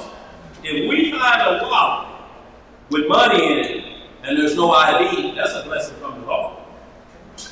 How about if you plant the seed and get a good feeling of you know? So, no, I'm just telling you the way we think. Because you're saying it can't be traced. I'm not going through the actual hunting down of an individual. Now, I may just throw that wallet in the mailbox, but it's nowhere I can give it back to. Technically, you're supposed to go to the police and say, I found a wallet, put this in the paper for 30 days, but you may not get after a certain amount of days, it's yours. So does it depend on where you found that money?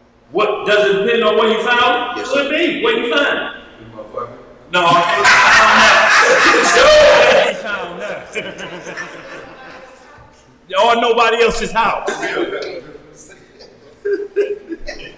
But usually, you'll get your wallet back with no money, and that's what most people say, just send it back, you can keep the money.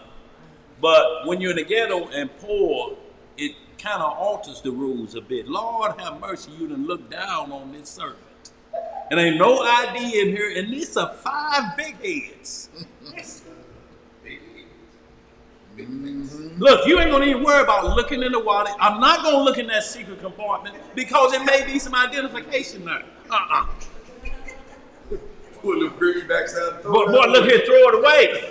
I don't need the rest of that. But the script say you're supposed to follow the law and take it to the police station and say, I found it. And then they'll tell you, if nobody claims it in this amount of time, it's yours. It's your property. They cannot redeem it. But that's still redeeming law. But the poor, y'all, when you kind of fall into a begging status, you may get into avoiding those laws, especially if you don't know them. What you got about that, Sister Karen? I was just saying that I came out of my house one day and the $20 bill flew past me. That was mine. Right. That was yours. Did it fly past you, sister? And you flew and caught up with it, didn't you? But then another time I had gotten some clothes clothes out of the giveaway bag or secondhand store. And I asked my mother if I could borrow $20 because I was going to look for a job. She told me no. I just got in my little outfit and just trusted the Most High while I was ironing, and I heard the pocket would straighten out and reached in there, and I think it was a $10 or $20. And then I got happy and I turned and was ironing. The other pocket crunching, and even though my mother didn't give it to me, the Most High blessed me. I don't know who it belonged to, but belong to you. It was in my pocket. Yes, sir. Because you sure iron the ripples out of that mother. Yes, sir. Because it was what you call it? They kind of crinkly, kind of polyester, whatever. Where they had a little bubble in the summer. Yeah. And I was ironing and everything else had a little bubbly, but it was smoothing. But I kept trying to force them pockets to lay down. You know, you want your perfection going on the job. One of them packets, but it lift that head up though, didn't it, sister? Sure. Oh, well, I lift my hands up. Yes, know what you did, sis. So y'all, those are the things we talk about. But let's get back to understand the difference from poor and a beggar. And we're gonna speed it up just a bit. Go ahead. Verse 26 again. Yeah. 25. Yeah. Ecclesiastes chapter 40, verse 25. Gold and silver make the foot stand sure. But counsel is esteemed above them both. Because a fool and his money will soon do what? So only if you understand money, your foot can stand sure, because Ecclesiastes tell us that money is a defense. Yep. Money, it said money also solves most issues except salvation. Because you can't buy your way into the kingdom. Can't bribe the Most High with what he created for you as money. How you going to tell him that's money and he needed it? You going to bribe the Most High with what he created? Right. Let's read some more. Verse 26. Riches and strength lift up the heart. Right. But the fear of the Lord is above them both. There is no want in the fear of the Lord. What is there? No what? No want. See, the fear of the Lord, the Most High always say, I give you what you need. Right. If you want something from me, you got to show me some little extra. But I'm going to give you what you need because I'm responsible for you. But your wants, you got to show me something a little bit extra. Y'all know how we used to do. Trash never was missed around Christmas time, was it? Went to bed early. Homework done. Because you're looking for your want. Let's read some more. And it needed not to seek help. Verse 27. The fear of the Lord is a fruitful garden. And covers him above all glory.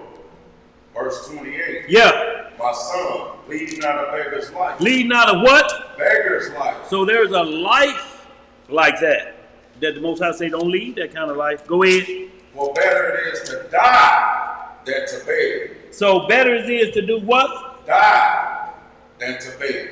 So y'all, we see that right there. Read on down. The all life that out. of him that dependeth on another man's table is not to be counted for a life. For he polluted himself with other men's meat. But a wise man will nurture, will beware thereof. Begging is sweet in the mouth of the shameless, but in his belly there shall burn a fire. In his belly it shall burn a fire. And like I say, Sirach 35:1, Proverbs 20, what Proverbs 26:13 say? So I had them down there just for those reasons as second witnesses, but I just want to briefly see why I had that wrote down.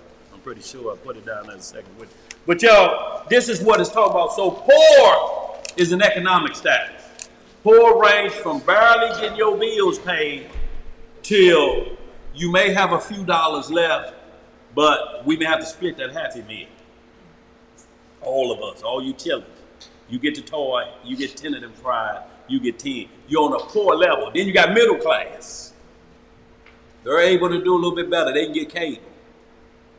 They can pay for some extra. They can go out of town. They can rent a car. And then you got the rich.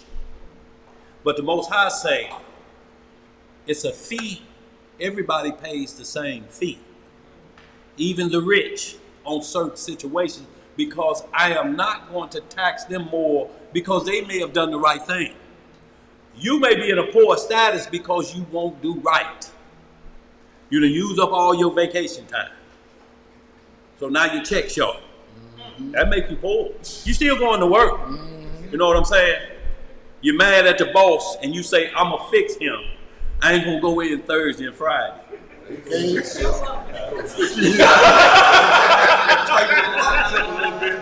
So you think that company was built based off of you being there every day? No, Jimmy gonna have your job. They'll fill your position in a heartbeat. Who had a question? Are we good?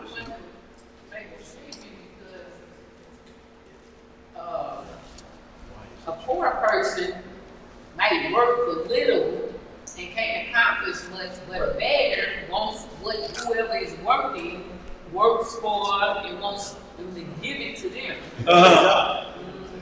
And like if you stand in one spot on every exit with a cardboard sign waving, you talk about God loves you, we're looking forward to beautiful, with your cup and all your action, you get your money soon as somebody pull up and give you money. They even got a professional. Oh yeah, they got professional. Work. You got to stop and see them.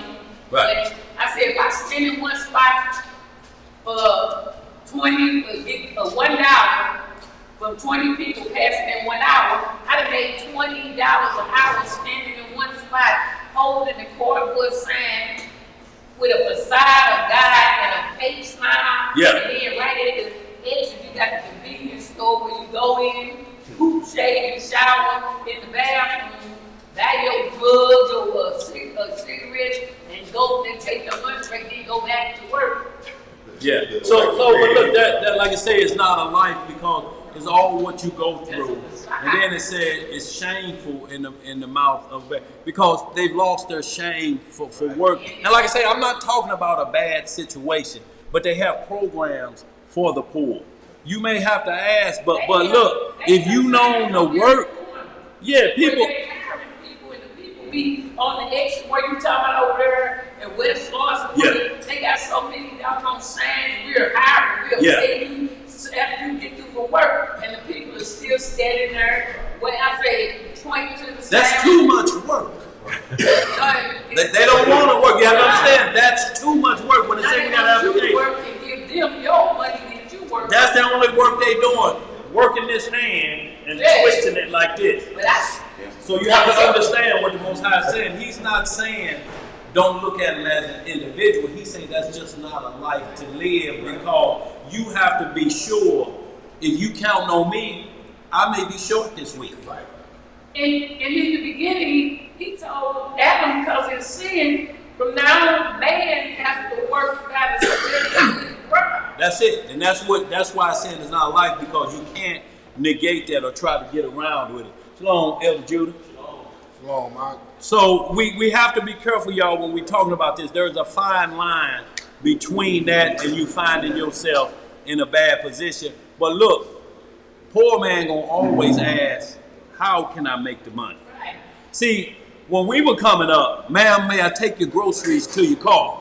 Right. But if you standing outside of Aldi, every one of them carts get you a quart. Yep.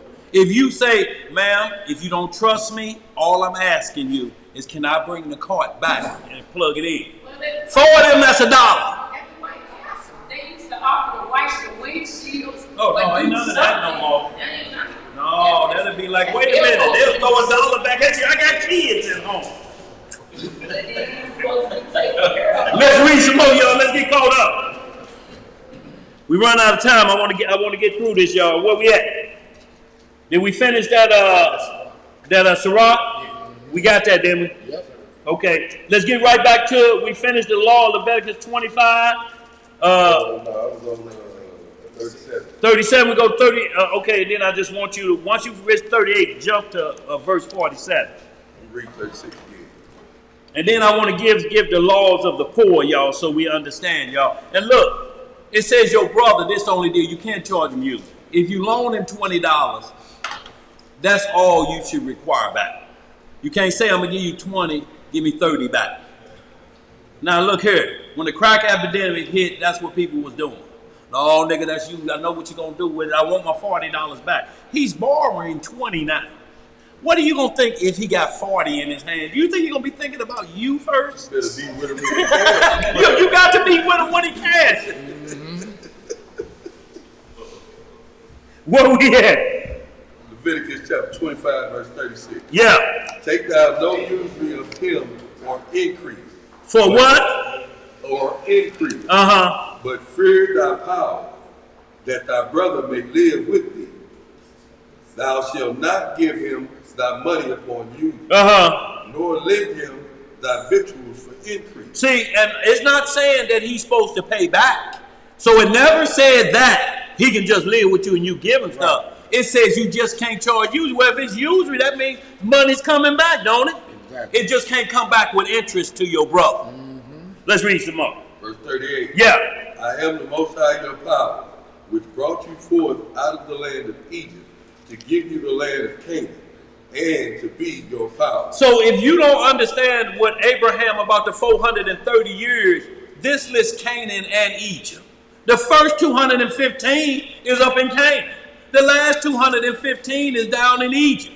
It's the same way here. We went in there like we are here today. And they came out on the bad end of bondage. We came in here on the rough end of bondage. Now we're pretty much like they were when we went into Egypt. But we were still captive in Egypt because they ruled where we had to live. We had to go to them for everything. So it's still captivity. It's still the promise of Abraham in them 430 years. Because people going to argue with you all day. Couldn't have been 400 years in Egypt. Not if you ain't including Canaan, that's Egypt, the Hamite. It's the capital of the Hamite kingdoms. We was fighting and battling for that land. That's where Abraham was told to go when he was 75. Had Isaac at this age. Isaac had Jacob that age. When you get up there 215 years, then you go into Egypt another 215, you got 430 coming out. Now you understand Galatians 3:20, or all of Galatians, when he said, the law cannot supersede the promise. That's why you mixing it up. Abraham got the promise before Mount Sinai, but he still kept the laws. Genesis 26:5. What laws were those? Way before Mount Sinai. But a promise was given. The promise can't be broken. To your seed and your seeds after that generation. Whatever lands they move through, the blessing go through that seed. Not a seed of many, but a seed of one. The tribe of Israel. Go ahead. They're making it seem as though the promises were for everybody. It's for everybody if they agree to what the promise says. If a Gentile nation say, we agree that the final end, y'all calling the shots, then they're heir to the promise. Okay. Because you can't enslave your own brother. Who else gonna be your slaves if we kill all the people? Who gonna be your slaves? See, they set it up for the slaves to be the same ones they got on the street corner selling oil and hooting and hollering. Them gonna be their servants. They put sack day on them. If you think they taking double tights from them, making up taking money rules on the fly, you've been out there all day and somebody pull up and say, empty them pockets. That's robbery and extortion, ain't it? Of your brother, been out there all day, he gonna go home with nothing. Right. What your woman gonna say? If she say anything, she's wicked. Well, maybe it's that belly been growling for 3 days that she's wicked and she's angry. Don't hunger make you angry? Mad as hell. Let's read some more. Where we at? Going back to Ruth. No, I want you to hit verse 47. Oh, they're saying. Yeah. Yeah. And this is what Ruth was doing. No, we're going back to, we just skipping down Leviticus 47. I just wanted to read a couple verses of that down to 50. And we'll see that this is the first part of which we're starting to get into Ruth's situation, being the widow of Naomi's son. This is what you have to keep in mind. She's only the widow of Naomi's son, and we're trying to get her back into a safe living and safe money, that where she don't have to glean fields like like today, like what happened when a lot of them Israelites went over there. Do you know they had to just start cleaning Edomite houses? That was the only work they could get. Shalom, y'all. Shalom, family. It was the only work they could get. Over there now, you're talking about we went back and you praising God, but the only job that they would give you, most of the women, was cleaning Edomites' houses. You just went from a maid over here to be a maid over there. Wasn't no other jobs over there. Unless you really got a connected inside and you find your way over there and you get a good connect. But it's total night and day at home when somebody else is running. You are a stranger in your own land. You're a foreigner in your own land. Let's read this real quick, y'all. We got to get caught up. Leviticus chapter 25, verse 47. What it say? And if a sojourner or stranger wax rich by thee, and thy brother that dwelleth by him wax poor, and sell himself unto the stranger or sojourner by thee, or to the stock of the stranger's family. So it's saying if your brother, one of the 12 tribes, have to sell himself to a stranger, say a Chinese live next door to you, if he had to sell himself to him, this is what it's saying, or a sojourner. Go ahead, what else it say? After that he is sold, he may be redeemed again. One of his brethren may redeem him. So we see that the sojourner or the stranger is somebody of another nation. It says because his brother or his kinsman can redeem him. Right. So what we're trying to do is get Ruth out of them cornfields. That's why Boaz told her, stay right here. Because if you get over there, you're going to be working for about 2 cents an hour. Here Levi Raphael talk about tales of them tobacco fields, $5 a week, 12 hours a day. $5 a week, 12 hours a day. And he said they put the mules in the shade. But wasn't no shade for them. Mule died, buy nothing. Nigga died, hire nothing. Let's read some more. Verse 49. Yeah. Either his uncle. Either his who? Either his uncle or his uncle's son may redeem him, or any that is not of kin unto him of his family may redeem him, or if he be able, he may redeem himself. So if he get enough paper, he can buy himself out of his slavery, like slaves today used to buy their freedom. Master, I got my papers. I done bought my papers. And that one master just tore them papers up in the beginning of Harriet Tubman. Y'all remember that? Tore up their freedom papers. No, you still a slave. I ain't gonna let you be redeemed. Even though the paperwork was legal. But you got no power. What you got back there, Tommy? You can't do that now. It would have been some furniture moved. Oh, wasn't there? But you could just move to stationary furniture. That cell block, because you can't move them beds, can't move them toilets. Can't even move the balls. You just like Mighty Joe Young. Y'all let me out of here, I'm gonna move some furniture. In 20 years, you'll be able to move some furniture. Different redemption. Where we at? Let's speed it up, y'all. The next law. Verse 50. And he shall reckon with him that bought him from the year that he was sold, to him unto the year of the Jubilee. So hold right there. We'll get the next law, Deuteronomy 25, 5 through 10. Y'all, why we just going through the law? Because the law is going to fit every subject matter we're hitting today, because it's about redemption and next of kin inheritance that goes to the children. Genesis 25, Abraham gave all his substance to Isaac, but he gave gifts to Ishmael and Keturah's sons. He just gave them a gift, but all of his substance went to Isaac. So we understand that inheritance passing along. Never looked at Ishmael not being his son, because he went and visited him a couple times. I need to go see my son. But that wasn't the son of the promise. That was just a seed of Abraham that gets blessed. Not the seed of the promise, though, y'all. Let's read some more. Where we at? No, we're going to Deuteronomy 25. Yes, sir. 5 through 10. And then we're going to hit that Luke 20 and 28, y'all, and then we're going to move on because it's something very important in that because the Messiah was introduced in the Melchizedek order. So what I want y'all to understand is the laws that we read, and they say, but that's in the Old Testament. That was at Mount Sinai. And you know what? They'll twist their lips and say? That they didn't have the law back in Abraham's time. That's your bailout? So all of those commandments were murder, still murder. Is murder any different what Cain did to Abel versus what Judas Iscariot did to the Messiah? Is that any different? Is it any difference anywhere along the lines that being fruitful and multiply, has that changed? Is there another way to do it? So what laws did Abraham keep in Genesis 26 and 5 when it said he kept all my commandments? What set of laws is that? What Abraham got came from where?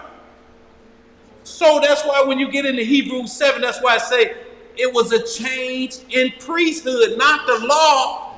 It said, but it made a necessity a change of the law of the intercessor. That's the only law that changed because Moses told you in Deuteronomy 13, Deuteronomy 18, there's another one coming of your brethren. When he comes, he's the shot caller. He's the true, I'm the shadow. What's the middleman? Mediator. I'm the shadow mediator. That's the real deal right there. I'm the shadow. He's the real deal. He's coming. You don't listen to him, it's going to be problems. And the Messiah always take us back to the beginning. So you're telling me there was no commandments in the Garden of Eden because it says Eve committed what? According to Paul, 2 Corinthians 13 says she was seduced. He said not as Eve was who was seduced in the garden. Why is he talking about them laws and you got somebody saying the laws are different at Mount Sinai? The priests are different. That's the only change. You will find nowhere from Genesis to Revelation, law has changed. The Messiah said, until heaven and earth pass, not what? Till when? So heaven and earth haven't passed yet. Oh, we done missed something, man. We slept through heaven and earth passing. Boy, look here.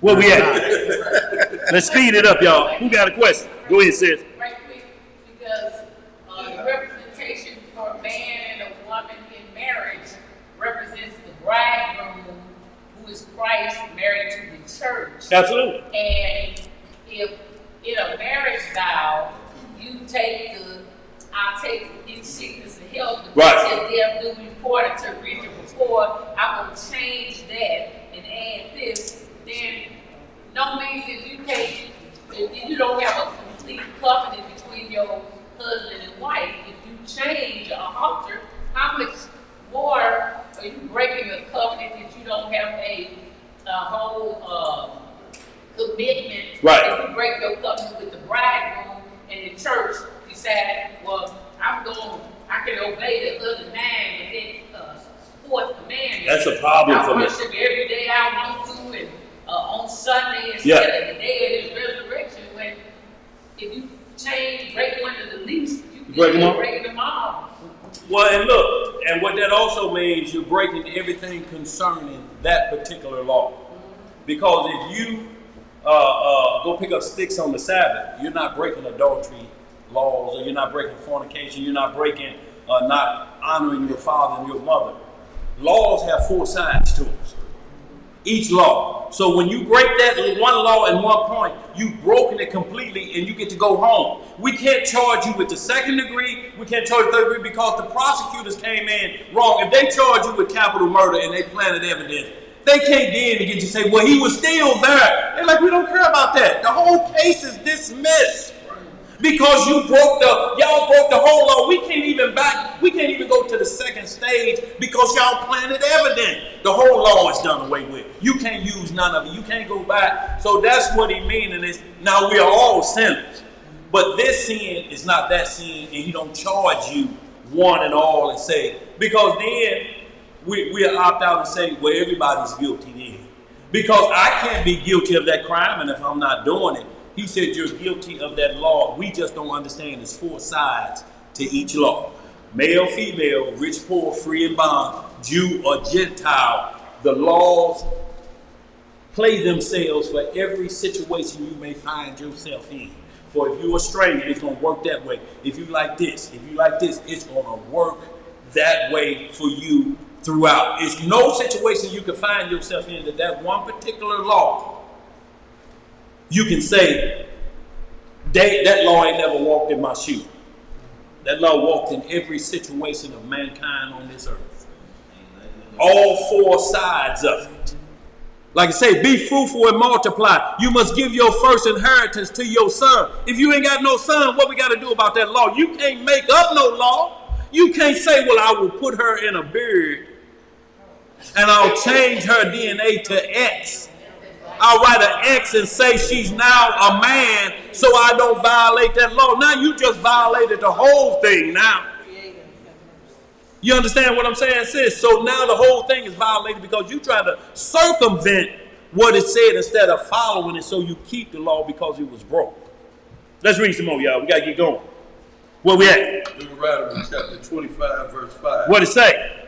If brethren dwell together, and one of them died, and have no child. And have no what? No child. Did Ruth die? A brethren dwell together. Him and his brother was dwelling together, right? One of them died, right? Go ahead. The wife of the dead shall not marry without unto a stranger. Her husband's brother shall go in unto her and take her to him to wife. Now we got a problem here with Ruth on this because her husband brother died too. Ain't no more sons. What do she do now? What do any woman do now? Because there's laws right here. We'll see. Go ahead. We'll see. Go ahead. And perform the duty of an husband, brother unto her. See, there's a duty of a husband unto her brother. There's a law. We're going to get into it. Numbers 27, Numbers 36. We're going to hit those laws of a duty to her brother. So we understand the subject matter that we're dealing with is dealing with this law. It ain't dealing with no laws talking about land mass and somebody over there and the Reubenites was over here. We're dealing strictly with this situation because it wants us to understand inheritance laws. If a brother died and his wife and he come back, that's why Naomi was saying, what you think I can have some more sons? I can't have no more. I'm 60 plus. Girl, you asking me to walk like Fred Sanford from here on out if I have 2 more babies. Let's read some more. Verse 6. And it shall be that the firstborn which he beareth shall succeed in the name of his brother, which is dead. Which is what? Which is dead. That his name be not put out of Israel. Right. And if a man like not to take his brother's wife, then let his brother's wife go up to the gate unto the elders, and say, my husband's brother refuses to raise up unto his brother a name in Israel. He will not perform the duty of my husband's brother. So you people say, well, that ain't got nothing to do with Ruth. Both them dead, they ain't got nothing to do with their life. It got plenty to do with it because it goes to the next kinsman. It don't stop because, look, Ruth wants children. If she didn't want no children, it'd be a whole different story. But this is what Naomi is telling her. I can't give you another one of my sons. I'm too old. But as we go back to the book of Ruth, you're going to see what her desire was when she get back over here is to get back in that line of inheritance. So we own the laws that we need to be. We're still on them. We just got to get to the point that where it gets plain. Ain't no brothers left. So where do that law go to now? Can an uncle come in and give seed to her brother? Can a near kinsman come in and continue what Ruth truly wanted because of the conversation in the beginning? Don't care nothing about no land mass. I'm talking about 2 women talking, and what's the discussion about? It's like Joseph is the dad. But the angel come to tell him, look, it's your baby. You the pappy. It ain't got nothing to do with how a man and a woman get together. It's about the man saying, I didn't get together with her. You can't take me over here to Hebrews 2:15 and say, what's the only way a child is born? It's a man and a woman. It's flesh. It's a man and a woman. Well, who's Adam's mama? Right. Now you're talking about old stuff. He called the son of God, ain't he? Who's his mama? And who's his daddy? Let's read some more, y'all. Let's get caught up real quick. Deuteronomy chapter 25, verse 8. Yeah. Them the elders of his city shall call him and speak unto him. And if he stand to it and say, I like not to take her, then shall his brother's wife come unto him in the presence of the elder and loose his shoe from off his foot. Look, and it ain't to rub his coins. It's a different thing gonna happen right here. She's not treating him as her Lord because she's pulling his shoe off. Let's see what it says. And spit in his face. What's she gonna do? Spit in his face. Pull his shoe off and spit in his face. Go ahead, what else it say? And shall answer and say, so shall it be done unto the man that will not build up his brother's house. So you get the spitty shoe in the face. Go ahead, what does it say?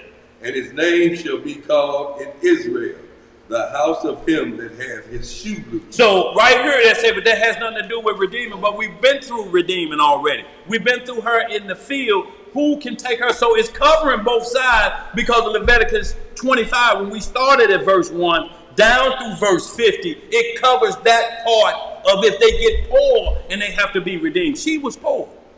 She was taking menial work. When you read through this versus being sidetracked with who's over in the land of Moabite, and it never mentions a tribe at all, ever. Now we're going to have to get some more in the root and see if it's some tribe jumping going on. Because it can't even be tribe jumping unless you're ready to lose the inheritance. Because she faced that situation with the first man who was next of kin. He said, player, I'll lose my inheritance on this. So how does a man lose his inheritance? We just read it in Leviticus 25, them first verses down, 25 or down. A man can lose his inheritance if you tribe jump. It goes to the tribe that you're jumping to. That's why I say keep it in the same family. Judah married Judah. If Judah marries Reuben, if it's the man, then the inheritance goes to the Reubenite, not the Judite woman. It goes to that side of the family. So if she have a child bound, that child gets nothing. Yo, these inheritance laws was dealing with every situation we could find ourselves in. And they never told us who we technically can't marry. It suggests who we should marry to keep the benefits going, to keep the tribes and nations strong. Let's read some more. Where we at? That was all I want out of that? Okay, you got verse 10? Okay, give me Luke 20:28.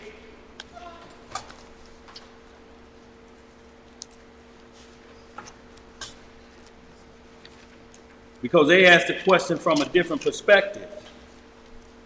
Try to throw the Messiah off about what's going to happen in the kingdom. So they like, look, is she going to be practicing philandry in the kingdom? That means a woman with multiple husbands.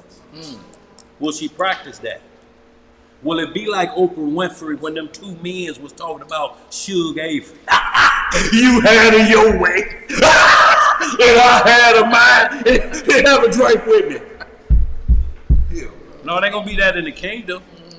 So whose wife shall she be? Let's read and see what it say. Luke chapter 20, verse 28. Yes, sir. Saying, Master, Moses wrote unto us, if any man's brother die. If any man's brother what? Die. We just read that in Deuteronomy 25, didn't we? Go ahead. Having a wife, and he died without children. That his brother should take his wife and raise up seed unto his brother. There were therefore 7 brethren, and the first took a wife and died without children. And the second took her 2 wives, and he died childless. And the third took her, and in like manner the 7 also, and they left no children. So 7 husbands, all of them died with no children. It wasn't like she's married to all 7 of them once. Each one of them died before they could give children. So we right back in this situation with Naomi and both her brothers, everybody's died out. That's why she said, call me Mara. I have nothing left. My husband dead and my daughter-in-law's husbands are dead. I don't have grandchildren. So what don't I have? Inheritance. I don't have nothing to pass to nobody. The Lord is dealing with me. Call me Mara, not Naomi. They're like, we feel you, sister, but you blessed. What you got over there, Tommy? What? No, he say they died. He say she put them to death. Yeah, no, that wasn't the Black Widow. Go ahead. What you got, Sister Whitney? Is this the same story about the woman whose every husband died because of like a demon or something? No, that's what we told her, but it's blended to the same thing. To the same thing. She had how many husbands? 5 or 6? Tobit was the one that came in, but they had to run that demon off. And then she ended up marrying him. But it's where we get to the question of what they're trying to trick him up with is which one of them is going to be her husband in the kingdom. Because if you're saying a woman can have more than one husband, in the kingdom she got 7 of them. Do all 7 of them get to share a drink? Every one of us get a one day of the week, dog. Or we need to get some understanding of what the Messiah was talking about. Let's read what that understanding is. Go ahead, brother. Luke 20. 32. Okay. 32, Yeah. Last of all, the woman died also. Therefore, in the resurrection, whose wife of them is she? For 7 had her to wife. And Yahushua answered, said unto them, the children of this world marry and are given in marriage. Right. But they which shall be accounted worthy to obtain that world and the resurrection from the dead. See, he said to obtain that world. So there's a test you have to pass to attain even what y'all talking about to get to that world. Let's read some more. And the resurrection from the dead. Neither marry nor are given in marriage. What they do? Neither marry nor are given in marriage. Neither can they die anymore, for they are equal unto the angels. What are they equal to? Equal unto the angels. And are the children of Yahweh, being the children of the resurrection. Now that the dead are raised, even Moses showed at the bush, when he called the Most High of Yahweh of Abraham, and the God of Isaac, and the God of Jacob.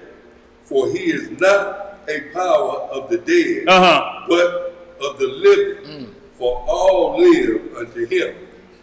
Then of the scribes answering said, Master, thou hast well said. They like, you got us on that one. You pretty sharp. Yeah, you pretty sharp. Yeah, I can see why they call you Messiah. You pretty sharp. That's pretty good.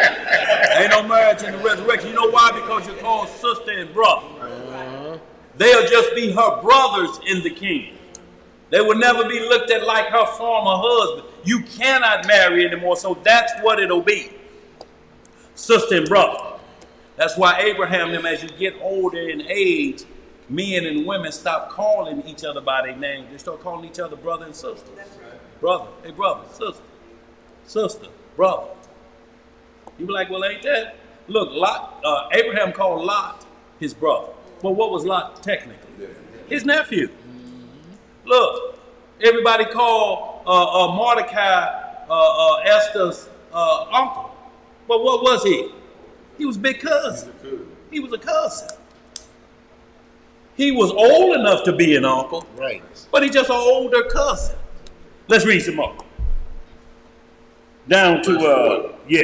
Where we going to? I would just want you to go down there where he's about David, 44, and we'll hold it. Verse 40. And after they durst not ask him any questions at all. And he said unto them, how say they that Christ is David's son? So right here, this is what he said. How y'all even say that I'm David's son? Let's read some more. And David himself said in the book of Psalms, the Lord said unto my Lord, sit thou on my right hand, till I make thine enemies thy footstool. David therefore calleth him Lord. How is he then his son? See, so that's the question for them. then how then is he his son if he called him Lord? Because ain't no king calling his son Lord. Son succeed the king after death. So what king calling his son Lord? Hell, Jonathan should have been next in line when Saul, but all them got took out. He had one son left. That son wasn't called David, wasn't calling him Lord, was he? So who was David calling Lord in between? The Lord said to my Lord, sit thou on my right hand. Who's David's Lord? Saul dead. What's saying? Joshua would have been resurrected. Moses back for a third time. Get out of here. Yeah. So y'all, I just wanted y'all to get that because look, how many angels lost their life? Was cast down. How many? So that means there's a whole number there. Then there's 2/3 angels was left, right? So how many of us, it say how much of Israel will be killed? 2/3. What that's going to leave? A third. Is it possible that third that left could fulfill and get that whole number back for all them angels? Is that a possibility? Let's think about it. Just think about it, y'all. Based on what Christ just said, he said we're going to be as man. Now, all we're talking about is fulfilling that perspective because we still got live Israel coming in Isaiah 4 because we still have to populate children on the earth. So we still got Isaiah 4 for those that change in the twinkling of an eye. I'm not talking about the die and the resurrection. I'm talking about alive when Christ come back. Those will be the repopulators of Israel doing what Adam was supposed to do before he sinned. But everybody that died, could they be replacing the third of the angels before? Because it said they shall be like what? Angels. The math is there. Everything got to be back like it was in its fullness. Same number of angels. Same number of human beings or whatever. That's when he said, and I saw another number, which no man can number. But I'm talking about the resurrected dead right here, what I'm talking about. Will they replace that third of the angels that failed? Good homework, y'all, to make the wheels turn, ain't it? Yes. What you got up there, brother? But you said after the transfiguration. After the transfiguration. Resurrection? Yeah. What do you mean? You said after I'm the talking about transfiguration. 1 Corinthians 15:51. I'm talking about the twinkling of an eye. There you go. That's what I'm talking about. Some of us will be changed in the twinkling of an eye, and they say we won't taste death. If right now the Messiah came back right now, y'all, we found worthy, we would not taste what's physical death than what we'll have a funeral. We'll put off this skin that corrupts and dies no matter how well you eat or how well you exercise. This is going to die. In the twinkling of an eye, it turns back to Adam and them before they sin. While you're still alive. Now you're in the same place he was before he sinned. So you get to repopulate Israel. Those that are left alive and remain. It said twice. Those that are alive and remain until the coming of our Lord. Get that blessing. But some of these Israelites now is trying to get that blessing right now. They're trying to make Isaiah 4 right now. Oh, I'm supposed to have myself right now. No, you ain't supposed to. Is it the day of the Lord? You know it ain't the day of the Lord. Let's read, y'all. Let's get caught up. I got about a good hour. Shalom, Dre. You gone, Greg? Shalom, bro. I'll holler at you. Okay. Yes, ma'am.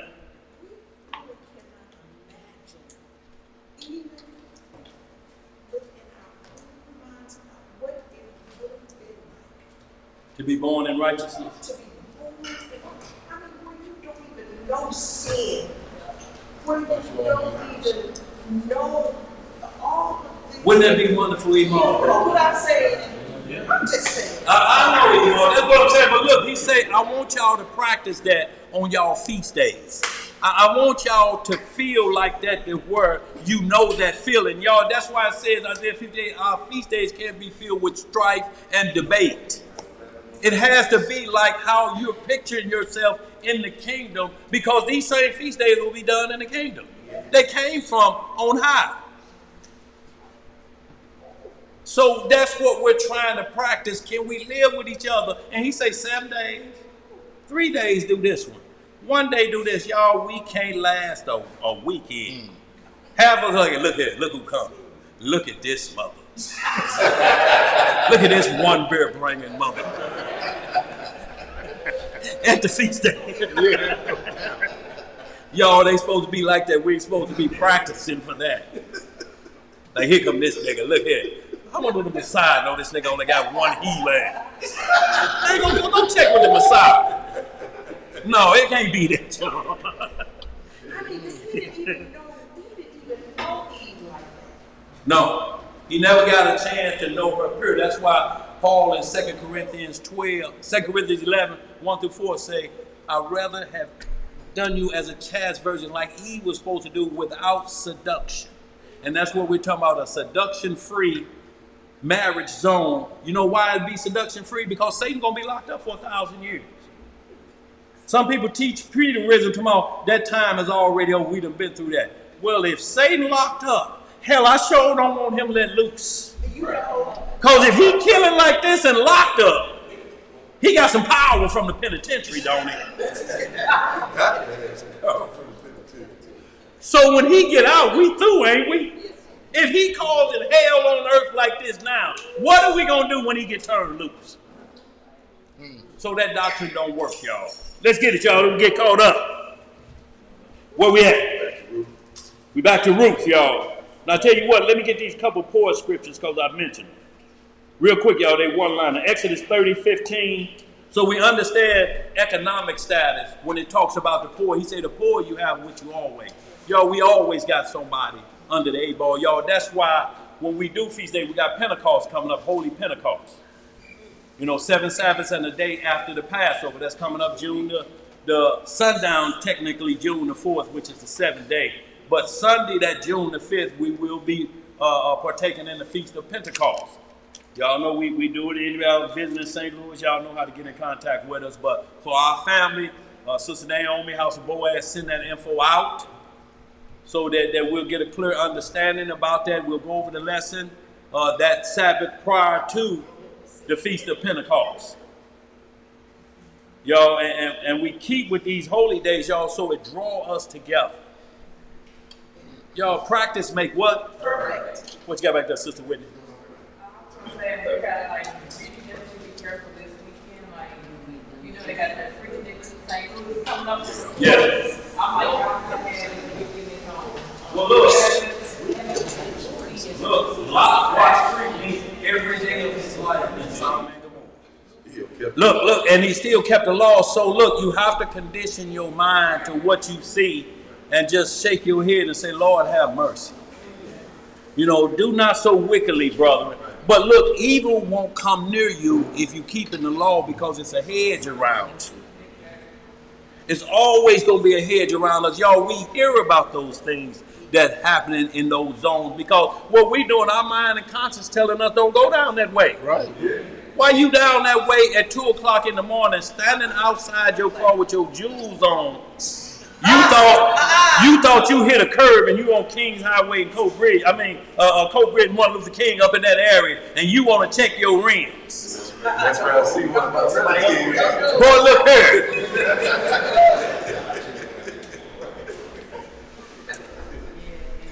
I wish it. Ow! You standing there barefoot. Where we at?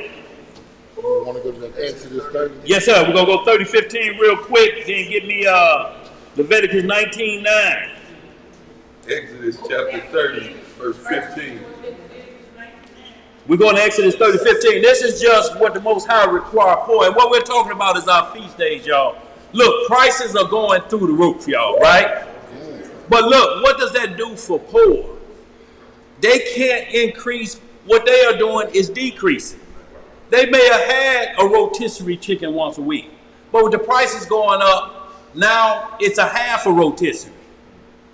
And then we may have to substitute that with some a 20-pack of nuggets from McDonald's. Because you can't raise to buy higher chicken, you have to substitute righteous food. You may have to include rice and beans now to cover that. So the law makes sure that as long as you still working and doing what you're supposed to do, the assembly is not going to make it grievous for you because of other assembly members who cover that slack for us. It's people that support this ministry. And I'm talking about y'all, our worldwide audience. Too many of y'all to name. You know, but when they watch the video, they watch us have a good time on what they did. They just say, just keep giving us them good lessons. And we promise to continue to do so. Fair exchange ain't no robbery, is it? Y'all come here too and see where your money going, so to speak. But y'all, we had to have laws to make sure that nobody gets left out or keeping that. Even in the Passover, if a man had too much land, what was he supposed to do with the other party? Give it next door, right? So everybody, there's no way out of keeping the commandments there. Lord, I ain't had no money to be buying this stuff. But we'll spend all the light bill money on Christmas, won't we? Lights up till July. Where we at? How you pulling Christmas lights down in East? I mean July. Let's get it. Where we at? Exodus chapter 30, verse 15. What it say? Exodus chapter 30, verse 15. Yeah. The rich shall not give more, and the poor shall not give less. What it say? The rich shall not give more, and the poor shall not give less. What else it say? Than half a shekel when they give an offering unto the Most High. See, it's not to say, well, okay, you got this money, you ought to give more. I ain't got no money, I should give less. No, that ain't the way it works. You may be in a position to give less because you done messed up. You can't look at the man that's doing well and say, well, he got it, he ought to give it. No. If he's doing it like that, he's gaining that understanding so that he may be able to help a poor brother out. But not a beggar. Beggars don't say loan me. Beggars say you got $2 I can get. Right. Hey man, you ain't got $2 I can get, do you? Look, ain't no contract in there nowhere. They didn't ask you to loan and borrow. They say you got $2 I can get. You got any of that grandbaby money? Cause that's what you give grandbabies. Hey man, you got any grandbaby money? What you saying, sis? Yep. How often he got his blessing me, and he blessing you with your hands? Yeah. So, because the work always poor, he said the men are idle at the post. He said, I'll put y'all to work. You want to go to work for this much? That's what the Messiah was saying. I'm going to pay you this much for all day. I'm going to pay you this much for these amount of hours. But it's work. So you leave with money. You understand what I'm saying? He taught Peter and them how to fish. He didn't just keep letting every day they get up with a bundle of fish. He said, this is the technique you need to use. Like Levi Raphael talked about fish, and he said, look, how we used to go down the water hole, we tie a string around a flashlight and have it sitting right on top of the water. But when the water is dirty, fish go to the light. It ain't just dead people go to the light. Fish will come to the light. And you just scoop them all up. No hooks, no nothing. It's technique to teach you how to eat. It's always work. You got 4 seasons. It ain't enough lawnmowers on this planet to cut the grass. It ain't enough rakes to shovel the leaves. It ain't enough snow shovels to get up the snow. What's the other season? Summer? Fall? Summer, fall, raking, snowing, harvesting, in the fields, gleaning like Ruth. It's always going to be work. The harvest is plentiful, but what? What you got to say? How when our Lord say you fed the loaves, that's what we talking about. The multitude. Yeah. And he blessed them. Yeah. Even after it was finished, he collected up the leftovers. Yeah. But then when the people saw him again, they was looking for him. Right. And he even told them, what you looking at? You're looking for me, for you don't want me. You want the loaves. That's what you want. Look, look, you ain't taking it right. You ain't looking at how to get them loaves stacked up yourself. They want you to bless them and give them. No, that hand shaped like a cup. Always. Y'all look, even and we're not saying like tow road, at least tow road people, when we was coming up, the football team washed your car before they had a cup like this. They did things, but now you got coaches sitting back like this. Ask him over there in that Cadillac. No, get away from that. Get away from that Chevy. That 66 smoking oil, 3 hubcaps missing.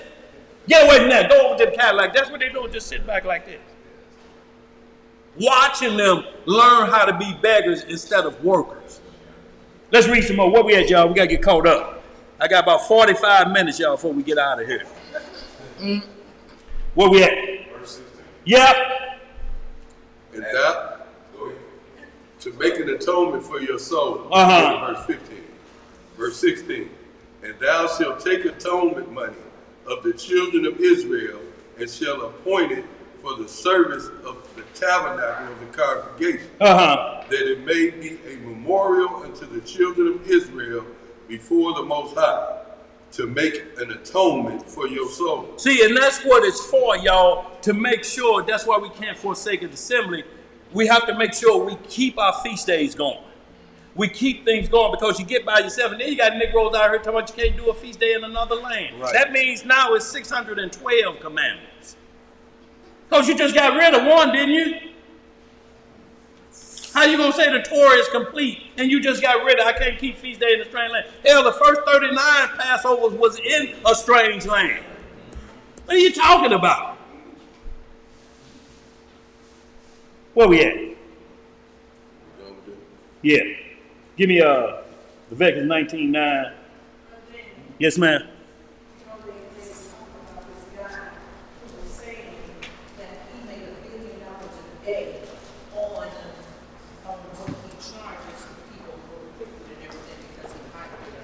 Look, and y'all, the biggest thing we got going, I'm saying we're going to move on, is what's called profiting off of play. And what that means, people sell you masks, they'll sell you anything off of play. They get a come up on disaster. And I'm talking about every opportunity out there. Negroes selling aluminum foil hats, come out in the ward off radiation from 5G. You sitting there with aluminum foil wrapped around your head in 2 hands. And you still doing it.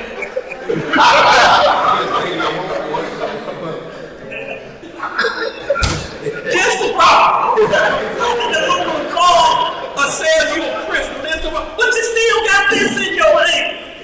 That's where radiation coming from. Right. Yep. Just 2 hangers out that aluminum foil. Let me see who got who hunted me on Facebook. I'm about to go live.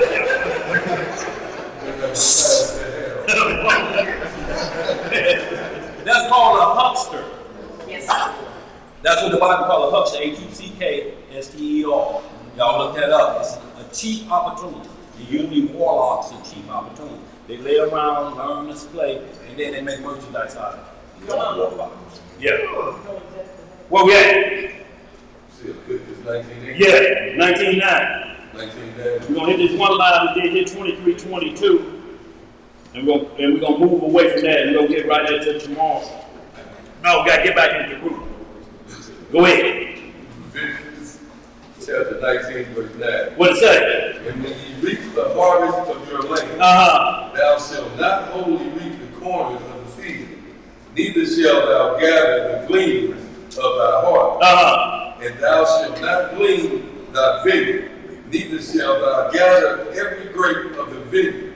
Thou shalt leave them for the poor and stranger. I am the Most High your power. See, the poor and the stranger, you're supposed to leave them from that. But look, it said poor and stranger. It didn't say the beggar. It's like people that work, sometimes you give them more. You know, like Tobit's wife, when he lost his job, they shut down Nineveh. He said, but it's a brother that owed me some money. And when you look up the money, it was about $200,000 or better. He said he owed me that money. But his wife Anna said, well, look, we short up in here. We've been on the Roman nude diet for about 3-4 days now. She went and took work. She worked so good that they gave her a whole goat. I'm talking about gave her a goat for a shoulder work. Yep. And when he came home, he said, wait a minute, what?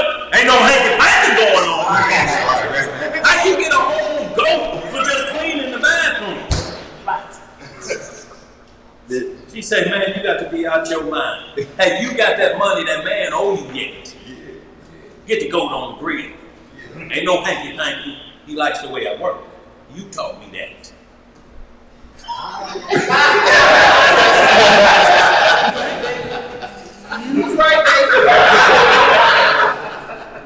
That's my man. I ain't got nothing to say. But y'all, that's how it went. But we see though, when you put, everybody tell you, man, I went over there, man, do you know this dude, man, he had a whole Chevy back, man, you know he gave me that, man. And all you did was went over there to do this work. But you're working. And when you work like that, people have blessings that they'll give you. They look at how hard you can say, look, I've been paying Johnny Landscaping and they ain't never got leaves out from, you got the leaves from up under there too? Look here, how you get here? On the bus. You got a driver's license? Yeah, but I'm trying to save for a car. Savings no more. And he opened that garage door, ain't no need, it was my son's car. I'd rather that you have, and blessings just roll like that, don't, but you got to be working for them. What you got to say? You have more value when you work for something than when somebody is giving you, even if you teach your children, if you want a car, you teach them how to work, invest, and save, prioritize, giving to the Most High, doing whatever, but saving because you have more value when you work hard and you have to. You enjoy it. It's a sacrifice. Yeah. That's what we're talking about, a sacrifice. So y'all, I just wanted to hit that law on the rich and all the poor. You got to be at least able to do that because he lowered the price of this shekel for every man. He said that's the standard. Cause you sitting on a bill, you still just give that. You're just obligated to give. I don't care how much money you got. You still get. Every man was so rich, everybody came by. He said, you own. You own. What I'm gonna do with all 10,000 herds, sheep, lambs, and goats? What I'm gonna do with all that? I can't eat it all myself, can I? Let's read some more. Blessed be a blessing. Yeah. We're going to Leviticus 19:9, 23, and 22. Real quick, y'all. Chapter 23, 23, or read Leviticus 23, 22. You just did 19:9, right? 23, 22. Yes, sir. Talking fast, they just said like a used car salesman.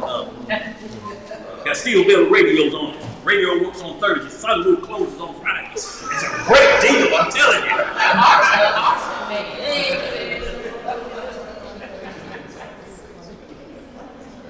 That's how a Negro talk fast when he make you think. He can heal you instead of the law. Talk fast like that. Amino acids and something you don't know what the hell he's saying. All right, I'm like, what the hell is an amino acid? Go ahead, y'all. Where we at? 22. 23 and 22. Yes, sir. Leviticus chapter 23, verse 22. What it say? And when ye reap the harvest of your labor, thou shalt not make clean the riddance of the corners of the field when thou reapest. Neither shalt thou gather any glean of thy harvest. Thou shalt leave them unto the poor and to the stranger. I am the Lord your God. So if you read Deuteronomy 15:7, it'll say the same thing of the law about the poor. Not begging. Begging is not to be counted as a life. We have to understand that. Look, you may find yourself in a begging position. That's not living a life like that. Job found his, Lazarus, that the rich man, that this man first something the other day, he had cancer. He was so ate up, he was just laying as he said, just a piece of meat, please. That's a difference. You can't work. You're just asking, man, just feed me one day. Hope somebody have mercy on me. That's not a life either, but what I'm saying is, if you walk past that and you look at him, you say, oh, okay, you can get out of that wheelchair if you want to. Shit, them sores don't look like nothing, but you just fell on the concrete, skin your knees up a little bit. That scab will grow back. No, if you judge somebody from that perspective, then you're overlooking he may be a beggar at that point. That's the only time it's either looked at as when you're completely down on your luck, when it's impossible for you to work. But if you scrapping 6'5", 250 solid, and you got a sign in your hand, Come on. And right over there, they say, if you can move this lumber, these bricks from over there, we'll give you 3 months' wage. Man, no nigga working like that, man. These hands for making love and caressing a woman, dog. Bricks rough your hands up, dog. That's the problem. Making love. Boy, look here. Where we at? Look what you making love with your hands. Boy, look there. Look. Now look at that. They acting like they don't know who Ruby Palm is. Rosie Palm, whatever her name is. Yeah, look at it. Let's read some more. For the short leggers, they don't know what we talking about. Go ahead. Cause it'd be trouble you had them concrete hands and 22. Go ahead. You did, didn't you? Yeah, we finished with that. We finished with that, y'all. Let's get back to Ruth. We're getting back to Ruth, y'all. We're in chapter 3. So far, y'all, we just went to the law. We saw the inheritance, and we saw her working in the field to make a living. They told her, don't go outside of Boaz, because them youngsters going to be on you, sister. Them youngsters going to work you. They want to work more than you working in them fields. So stay with Boaz, youngsters. Boaz had already told them, don't mess with that damsel. Y'all hear me? We is you.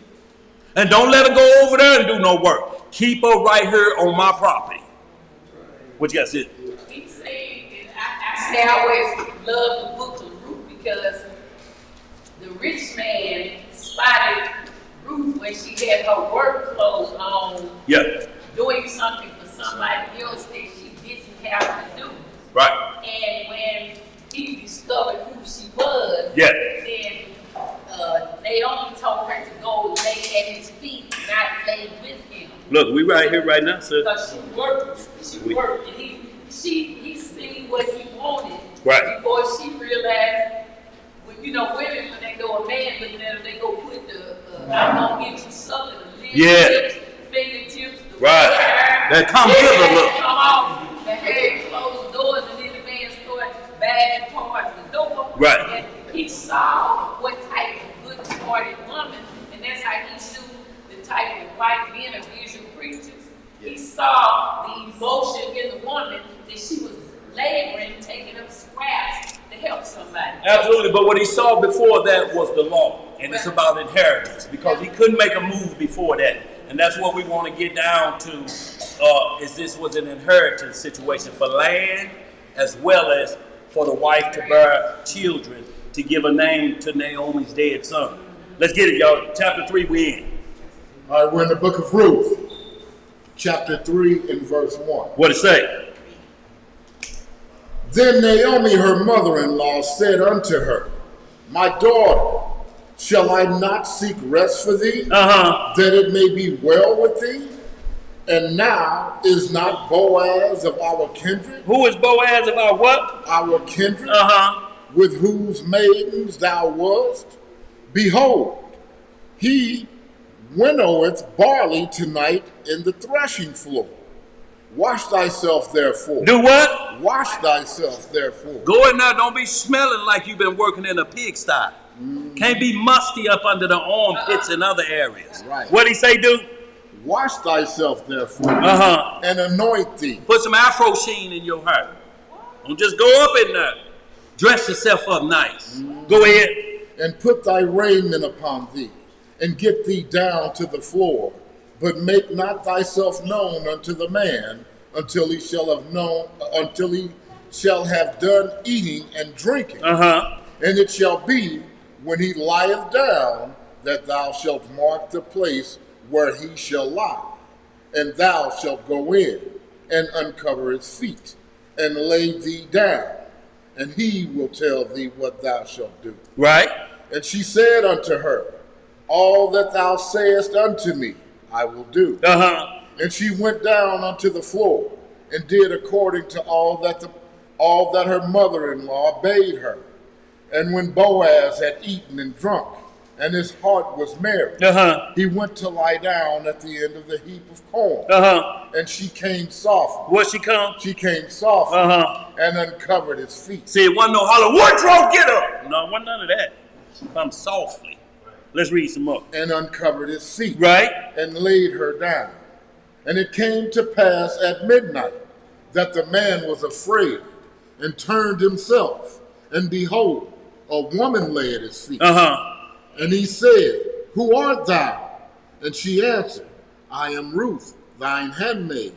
Spread therefore thy skirt over thine handmaid, for thou art a near kinsman. Look, see what we back into inheritance now? Spread your skirt over me. Look, Isaiah 16, with the Most High, he tell time of love, then what he do? He spread his what? Skirt over us. Take me as your wife. You can't do it now. No, the best you get right now is the footsies we playing. But no further than that. Let's get some more. Verse 10. Yeah.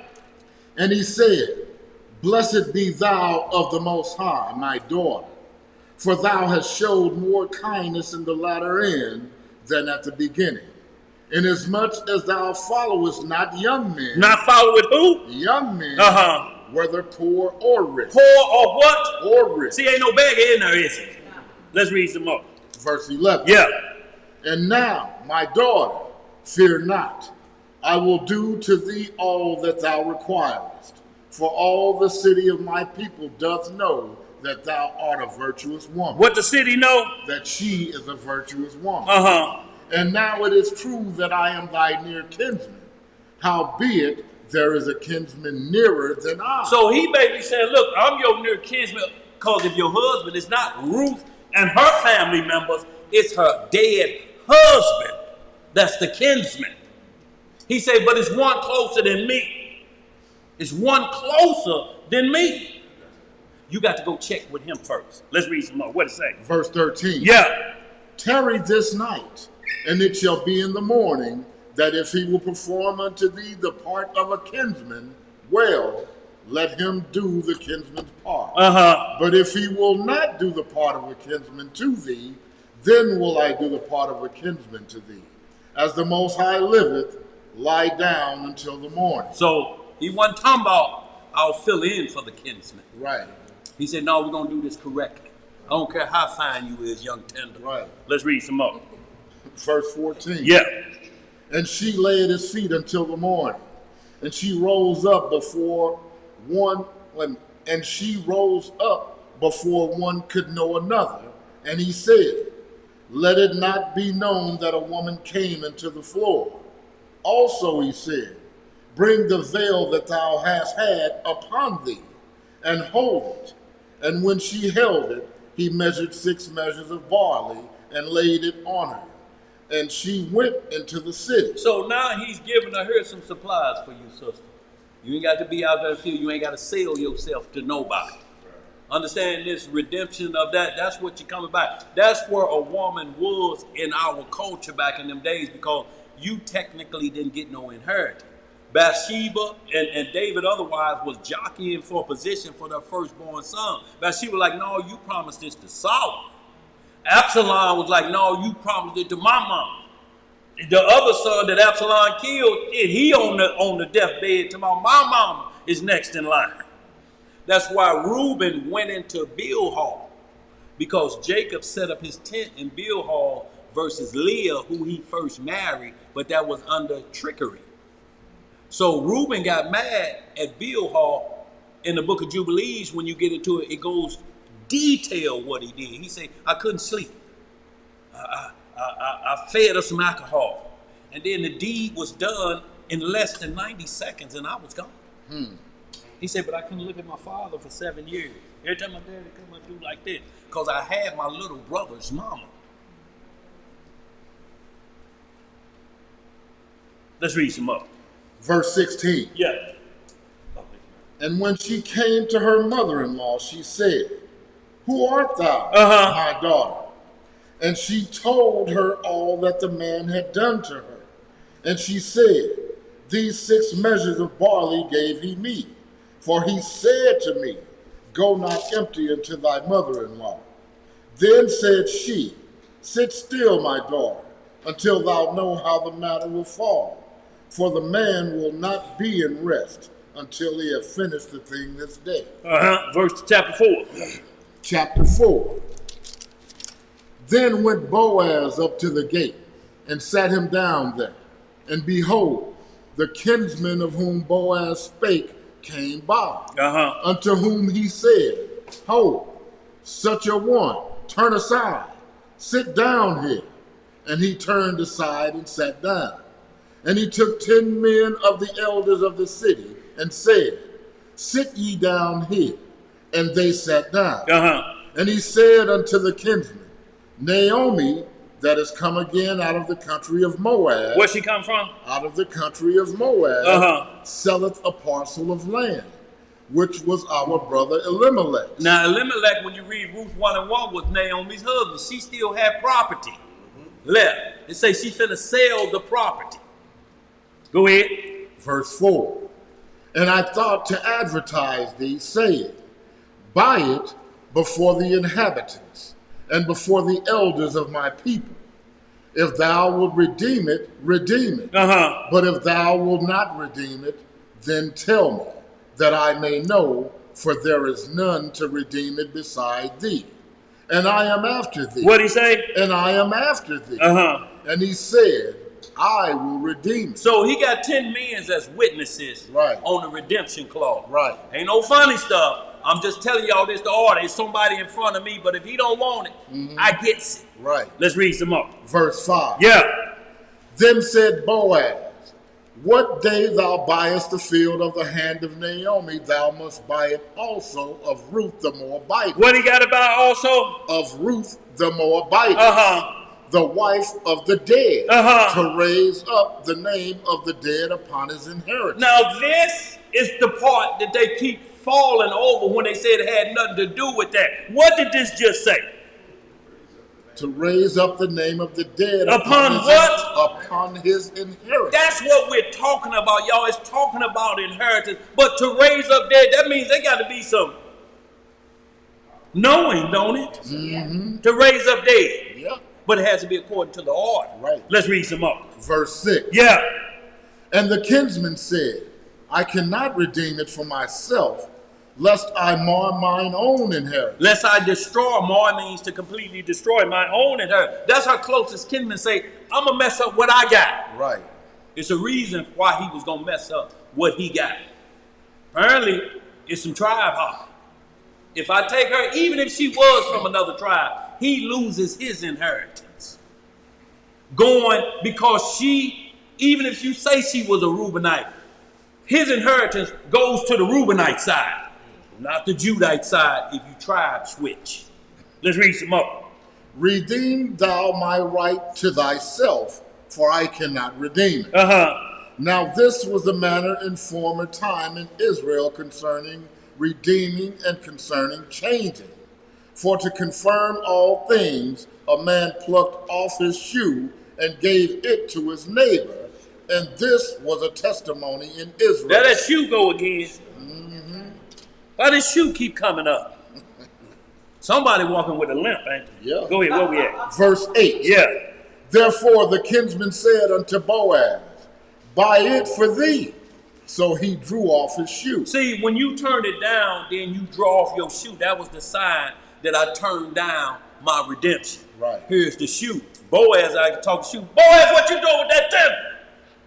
Stacy? Where we at? Verse 9. Yeah.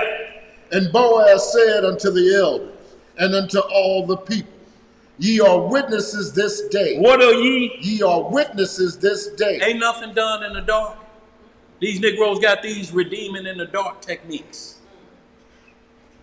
Thou shalt be redeemed with sunflower seeds of blood, and a half pint of Hennessy. Thou shalt be redeemed. No. Not in the dark. Not in the dark. Not with no witnesses. Right. Not with a half pint. No, come on. That's the starting.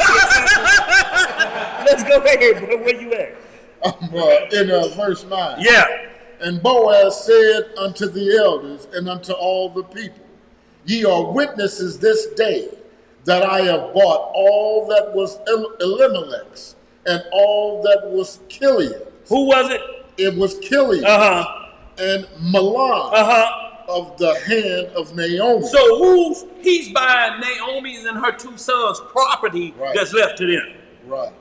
Ain't got nothing to do with Ruth and some Reubenites over here, if that's where you're trying to say she coming from. Ain't got nothing to do with that. I bought all of it, including them sons' wife. But he can't have Chilon's wife because she went back to Moab, to the Moabite country. Right, exactly. Let's read some more. Verse 10. Yeah. Moreover, Ruth the Moabitess, the wife of Mahlon, have I purchased to be my wife. What have he done? He purchased her to be his wife. To raise up the name of the dead upon his inheritance. So what inheritance law are we in? Ain't we right here in the inheritance law to raise up seed? So ain't no need you keep talking about there wasn't no redemption law. It was the property and the redeeming for raising up children. Right. And they want to have you think that this some Reubenite or Ephraimite tribe over there that ain't never mentioned because of a map that showed Reubenites in Moab land. It's a map now that show us on Martin Luther King, ain't it? Right. You pull up the rest stop, Negroes, loaded up on every street corner. Right there at the old, what's the chicken place? London and Sons. London and Sons. Kindling and Martin Luther King. Right there. Let's read some more. That the name of the dead be not cut off from among his brethren. And from the gate of his place. Ye are witnesses. What are you? Ye are witnesses this day. And all the people that were in the gate and the elders said, we are witnesses. The Most High make the woman that is come into thine house like Rachel and like Leah. Who are you gonna make her like? Like Rachel and like Leah, which two did build the house of Israel. And do thou worthily in Ephratah, and be famous in Bethlehem. See, Ephratah don't mean the tribe of Ephraim. Ephratah is a location in Judea, Bethlehem, Judea. Ephratah, that's the road right between there. There was people called Ephratah. If you look it up right now, a few men was named after that part of Jerusalem. But it ain't talking about that tribe in the land of Moab. Right. Have we read that yet? No. Let's read some more till we finish. Verse 12. Yeah. And let thy house be like the house of Pharez, whom Tamar bare unto Judah, of the seed which the Most High shall give thee of this young woman. Let's read that verse again. Because we're going to have to go to this situation because it's the same about the same type of woman. Let's read it again. Verse 12. Yeah. And let thy house be like the house of Pharez, whom Tamar bare unto Judah, of the seed which the Most High shall give thee of this young woman. So Boaz took Ruth, and she was his wife. And when he went in unto her, the Most High gave her conception, and she bare a son. And the women said unto Naomi, Blessed be the Most High, which hath not left thee this day without a kinsman, that his name may be famous in Israel. Whose name may be famous? Whose name? The offspring. Right. Let's read some more. And he shall be unto thee a restorer of thy life, and a nourisher of thine old age. For thy daughter-in-law, which loveth thee, which is better to thee than 7 sons, hath borne him. And Naomi took the child, and laid it in her bosom, and became nurse unto it. Right. And the women, her neighbors, gave it a name, saying, There is a son born to Naomi. Hold on, who was the son born to? To Naomi. Why ain't the son born to Ruth? Right. Let's read some more. And they called his name Obed. He is the father of Jesse, the father of David. Now we got an Obed, we call him the baby face Hebrew. Yep. Ain't got a lick of whiskers. We don't put some milk on your top lip and let a cat lick it. Maybe grow some whiskers around there. Baby face Hebrew. Go ahead. Verse 18. Yeah. Now these are the generations of Pharez. Pharez begot Hezron, and Hezron begot Ram, and Ram begot Aminadab, and Aminadab begot Nahshon, and Nahshon begot Solomon, and Solomon begot Boaz, and Boaz begot Obed, and Obed begot Jesse, and Jesse begot David. So now we're going to finish up these last few minutes because it kept pushing us to Tamar and Judah now. It said you have to compare this whole situation with that situation. That situation is how we're determining what's happening. This ain't got nothing to do with them trying to make Ruth an Israelite. She's a Moabitess that fell under Egyptian rule. Under Hebrew rule. And she accepted it and say, your God will be my God. Yes. Your people will be my people. Yes. I just ain't had no children by your people. I'm trying to get back in that fold. If she's a Reubenite, certain words wouldn't be said. The inheritance laws were where it would be. Her father would have some inheritance somewhere along these lines. Mm-hmm. Where her daddy at? Real quick, y'all, Genesis 38. And then who got the testament of Judah? Y'all, we're going to close out with that. I wanted to get into Cornelius and the daughter of Jehoshaphat. So real quick before we get into Genesis 38, well, I'll tell you what, we'll get that right after this. Y'all, we'll close out after this because I got to get into the daughters of Jehoshaphat because they asked Moses again, what we going to do if a man have no daughter? Numbers 27 and 1 through 11. Y'all read that. Homework. And then Numbers 36, 1 through 13. 27, 1 through 11. And Numbers 36, 1 through 13. That's that whole chapter 36. But it's going to tell you, Numbers 27 going to tell you this the process. 36 going to tell you how it played out. And they're going to name the daughters of Jehoshaphat lineage to let you know. And they're going to let you know if that's what you're going to see in there. Well, if I take her, then I lose my inheritance because we're tribe switching. You lose the inheritance to the other tribe. But if you stick with Judah and Judah, then all of it comes in. The problem is, what about strange women in this inheritance law? Y'all see, this the problem that when you have people that teach, like if you're Hebrew and you're married to a Gentile woman, you look at her like, they look at her like they're not one flesh coming into the kingdom. It ain't never been so. They're one flesh. There ain't no separation of her being separated at judgment. Let no man cut asunder. If they're still together on that day, they will be judged accordingly as man and wife. It don't matter about that. If that's the case, Zipporah would have been took away from Moses. She the one circumcised Gershon. She the one kept the instruction. Moses didn't. So, y'all, we have to understand these things. And Tamar is in the same position as Ruth. That's why they said, let's go back to Tamar. It's like when you see the other scripture. Lord, punish them like you did Uzziah and them in that storm, when you sent that storm to them, because they're worthy of this same type of punishment. Same way in court. Roe versus Wade. This is what we're going to discuss about abortion. It's only that case, Roe versus Wade. How many of us are here that looked at Roe versus Wade yet? But are we making suggestions on what they finna do? Oh, that's eugenics. No, until you understand Roe versus Wade, you don't know what this talking about.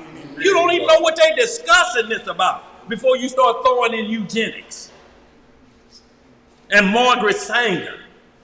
Y'all, real quick, y'all, give me that 38 of Genesis, of Judah. Who got the testament of the 12 tribes, y'all? We're going to close out. I'm going to Genesis 38, but I want to read Judah because Judah going to explain who Tamar was. She was a Canaanite woman. Tamar was. Her Canaanite, no, she wasn't even a Canaanite. I'm sorry, she wasn't a Canaanite woman. It don't even list who she was. Because his first son's mama was a Canaanite woman. He wasn't supposed to go up in there. But he said he liked to sip that Hennessy. And she looked fine to him when he was sipping that Hennessy. 38 Genesis, y'all. Let's get it. I want to get right where Judah saw Tamar. Okay, yeah, that's one then. That's one. Yeah. 38:1, y'all. Genesis, y'all. We ain't got long. We got about 14 minutes and 36 seconds. Genesis chapter 38, verse 1. Uh-huh. And it came to pass at that time that Judah went down from his brethren, and turned in to a certain Adulamite, whose name was Harah. And Judah saw there a daughter of a certain Canaanite, whose name was Shua, and he took her and went in unto her. See, now Adulamite was a partner of his in the land of Canaan. Wasn't an Israelite, but just one of his partners that he knew. Like we got partners we know of a different nation. But while he was there visiting his partner, man, who was that there, man? That's Shua, dog. Shua. Okay? Shua. Let's read some more. Verse 3. Yeah. And she conceived. What she do? And she conceived and bare him a son. And he called his name Right. And she conceived again and bare him a son. And she called his name Onan. And she yet again conceived and bare a son and called his name Shelah. And he was at Chezel when she bare him. And Judah took a wife for his firstborn, whose name was Tamar. So he picked Tamar for I want you to marry her. It's a good woman. Go ahead. And Judah's firstborn, was wicked in the sight of the Most High. And the Most High slew him. Is that short for error? Okay. Let's read. And Judah said unto Onan, go in unto thy brother's wife. What'd he say, do? Go in unto thy brother's wife and marry her and raise up seed to thy brother. And Onan knew that the seed should not be hid. And it came to pass, when he went in unto his brother's wife, that he spilled it on the ground, lest that he should give seed to his brother. Right. And the thing which he did displeased the Most High. Wherefore he slew him also. What'd he do? He slew him also. See, because he got the goods, but he didn't want to perform the duty of the husband like he was supposed to. So he pulled cordus interruptus. Y'all look that up. Cordus interruptus. Where we at? Verse 11. Yeah. Then said Judah to Tamar, his daughter-in-law, remain a widow at thy father's house to Shelah my son be grown. For he said, lest peradventure he die also, as his brethren did. And Tamar went and dwelt in her father's house. Now, this is the same thing Naomi told Ruth. Go back to your father's house. Same thing here. As a widow, you can just go back and just marry somebody in the land over there. She's like, no, I want to go with you. I don't want to go back there. I don't want to go back there. I want to go with you. See the same language, y'all? And who did they mention in Ruth? Did they mention this story? Tamar? Let it be like Tamar? Let's read some more. Where we at? Verse 12. We ain't long, y'all. Go ahead. And in the process of time, the daughter of Shua, Judah's wife, died. And Judah was comforted and went up unto his sheep shearer to Timnah.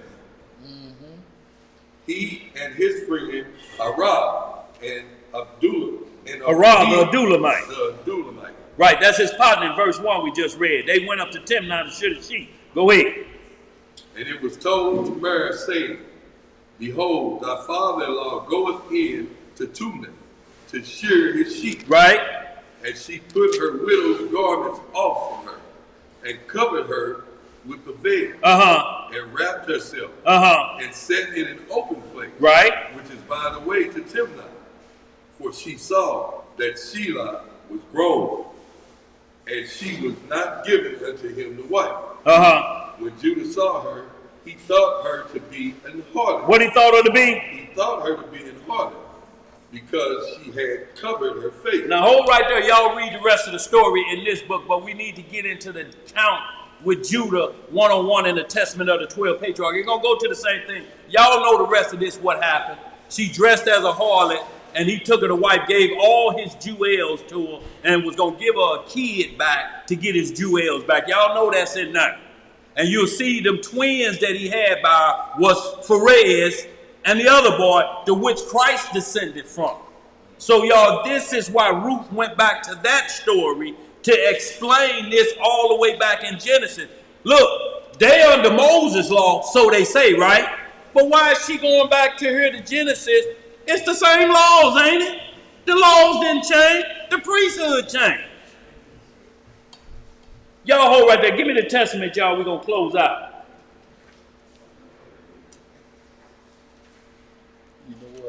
Testament of Judah, chapter 10. We're going to go chapter 10. They're real short chapters. You mean chapter 2, verse 10? Huh? It's only, Ain't no chapter 10? Yeah, they don't see it. Well, what I mean? Chapter 10, verse 2? What I say? Chapter 2, verse 10. That's what I mean then. What it say?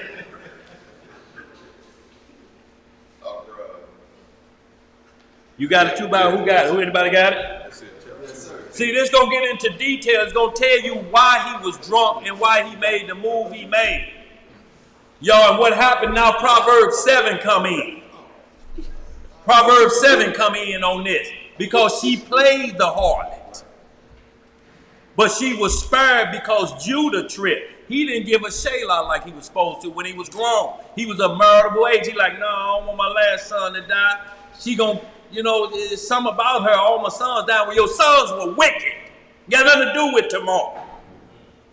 Let's read some more. Where we at? Testament of the 12 tribes. We're into the Testament of Judah. Testament of Judah, chapter 2 and verse 10. What it say? And after these things, my son took to wife Tamar from Mesopotamia. Where he take her from? From Mesopotamia. That's where he got Tamar from. Go ahead. A daughter of Aram. A daughter of who? Aram. Now, if you want to check Aram, you will trace his lineage back and see if he an Israelite. Go ahead. Now, was wicked. What was He was wicked. Then we just read that 38 Genesis. Let's read some more. And he was in need concerning Tamar. Because she was not of the land of Canaan. What was she not of? Not of the land of Canaan. And on the third night, an angel of the Most High smote him. And he had not known her according to the evil craftiness of his mother. See, his mother said, just marry, but don't you go into that woman. I don't want no babies by that Mesopotamian heifer. Y'all just drink whiskey and you go to sleep. Say something wrong. Say you got ED. Go ahead. Not ED. Yeah. For he did not wish to have.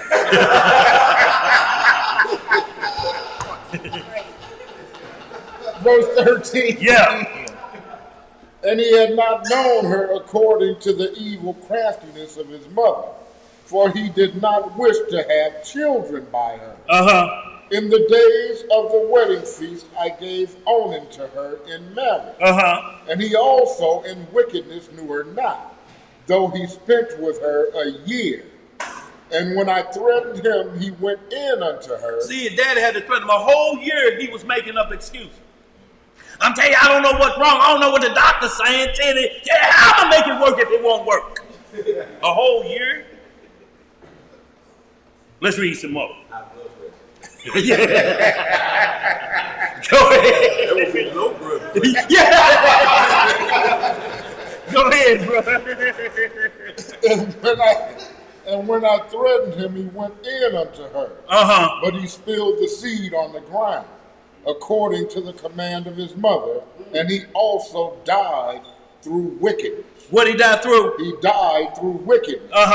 And I wished to give Shelah also to her, but his mother did not permit it, for she wrought evil against Tamar, because she was not of the daughters of Canaan, as she also herself was.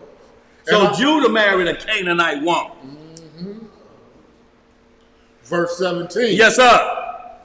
And I knew that the race of the Canaanites was wicked. What do you know about the race of the Canaanites? That they were wicked, but the impulse of youth blinded my mind. And when I saw her pouring out wine, owing to the intoxication of wine, I was deceived. Look, he blamed it on the wine.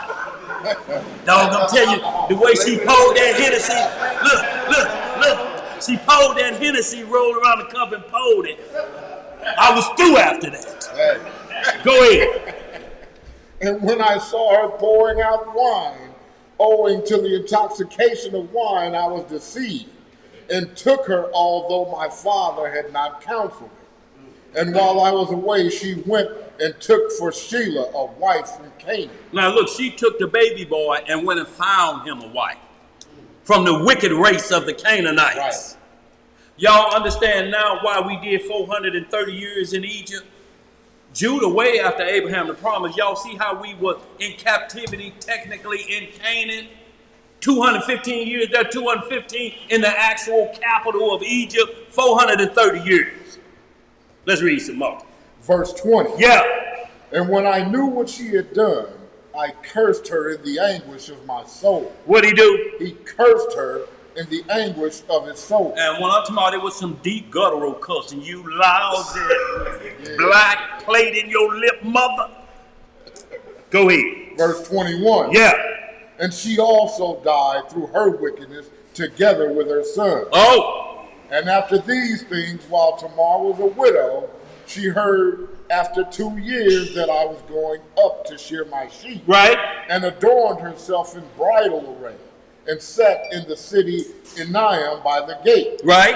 For it was a law of the Amorites that she who was about to marry should sit in fornication 7 days by the gate. See, that was the law of the Amorites. Right. Look, the woman sold her oats before the marriage ceremony. That's what the law of the Amorites was. It wasn't the man have a bachelor party. The woman had the bachelor party. And she would just let loose with every quiver that walked by. And her husband wait. No. That was the law of the Amorites. Yeah, so this is why I asked the brother in Ezekiel 16 and 1, when I had him to read Ezekiel 16 and 1, your father was an Amorite and your mother was a Hittite. So what I wanted him to understand is the landmass there that was a problem for Israel of the first 215 years of the 400 promise that Abraham read about. This is trouble up in Canaan land. Canaan is the son of Ham getting off the ark, who had Noah's wife. Ham did. And that offspring was Canaan. Y'all understand? Y'all, we captive in bondage. That's why Leviticus 18 and 20 talks about sexual law.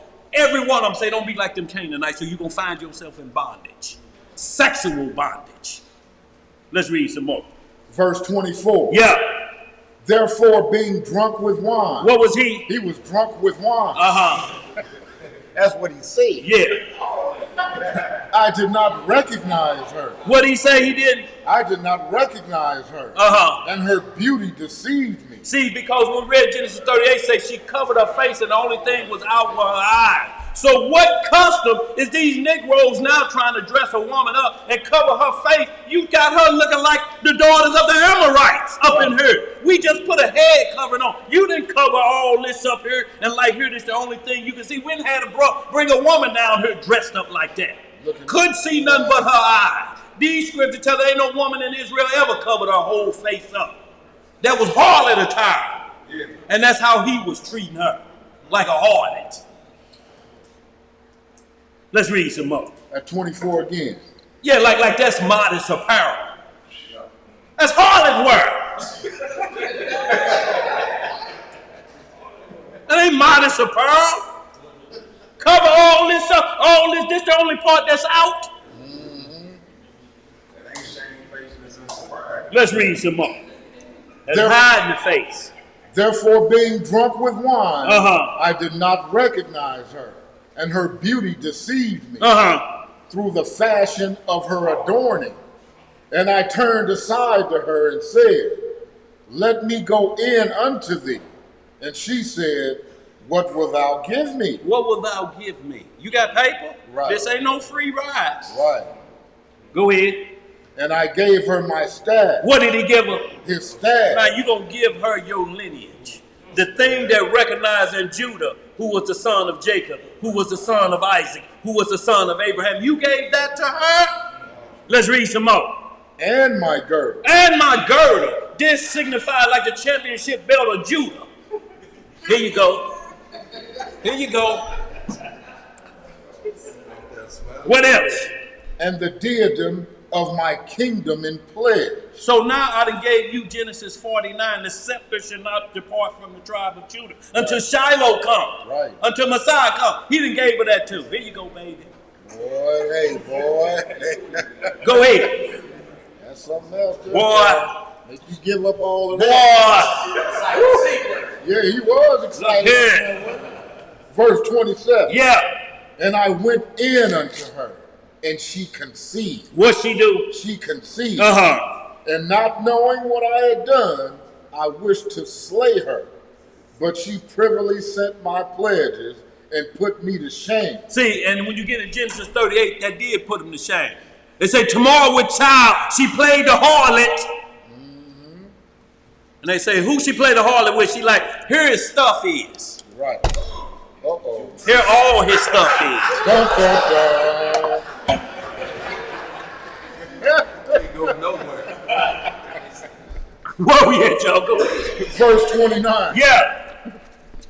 And when I called her, I heard also the secret words which I spoke when lying with her in my drunkenness. Uh-oh, the secret words he heard from her while lying in his drunkenness. That's what he said. Look, the secret words. Right. Go ahead. And I could not slay her because it was from the Most High. See, look, because she told him, you know, this hunching you doing. This what it was. Yeah. See, in them secret whispering, but he couldn't remember none of that. Right. Let's read some more. Verse 30. Yeah. For I said, lest haply she did it in subtlety, having received the pledge from another woman. Uh-huh. But I came not again near her while I lived. See, he came not again to her ever again. Just like Reuben never touched Bilhah again.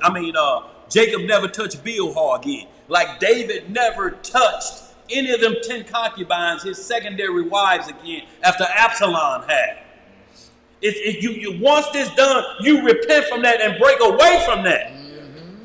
But you got Negroes read talking about polygamy tomorrow, and I gave you your master's wives. The law say a man can't have the daughter and the mother. And they actually say, well, it said bosom, and you look at the Hebrew word bosom. So bosom overrides the law that where it say a man can't have his father, can't have the daughter and the mother. David was married to Saul's daughter. Cause Saul dead, you think the Messiah say now you can have the mama and the daughter? Ain't that what bosom say? That's why we can't get caught up in word etymology. The law rules. The law is the light, not word etymology. Go ahead, bro. Somebody asked in the chat, Leslie Guy or Greer is asking Amorites and Hittites are from Turkey? Question mark. I don't know if the landmass, just look it up on it. They're from, Amorites are from Ham. When you look up Ham's son, it's the landmass they took over. See, the first 3 boys got off the ark, set the landmass. Ham went here. Japheth went here. Shem went here. Now Abraham had 3 sons, or grandsons too. He had Ishmael, Isaac, and Jacob and the 12 tribes. These 3 individuals, the seeds of Abraham, will populate those 3 lands of the boys that got off the ark. Those lands, that's why you got to be careful of land prophecy versus people prophecy. That's why I said Ezekiel 16:1, when it say your father was an Amorite. It say you got your start in the land of an Amorite, because we just read law, you can't change a man's landmark. It will not be called New Jerusalem until the second coming. Still to this day, it's called the land of what? Canaan. Until the world changed over, then it'll be called the Lord is there, New Jerusalem.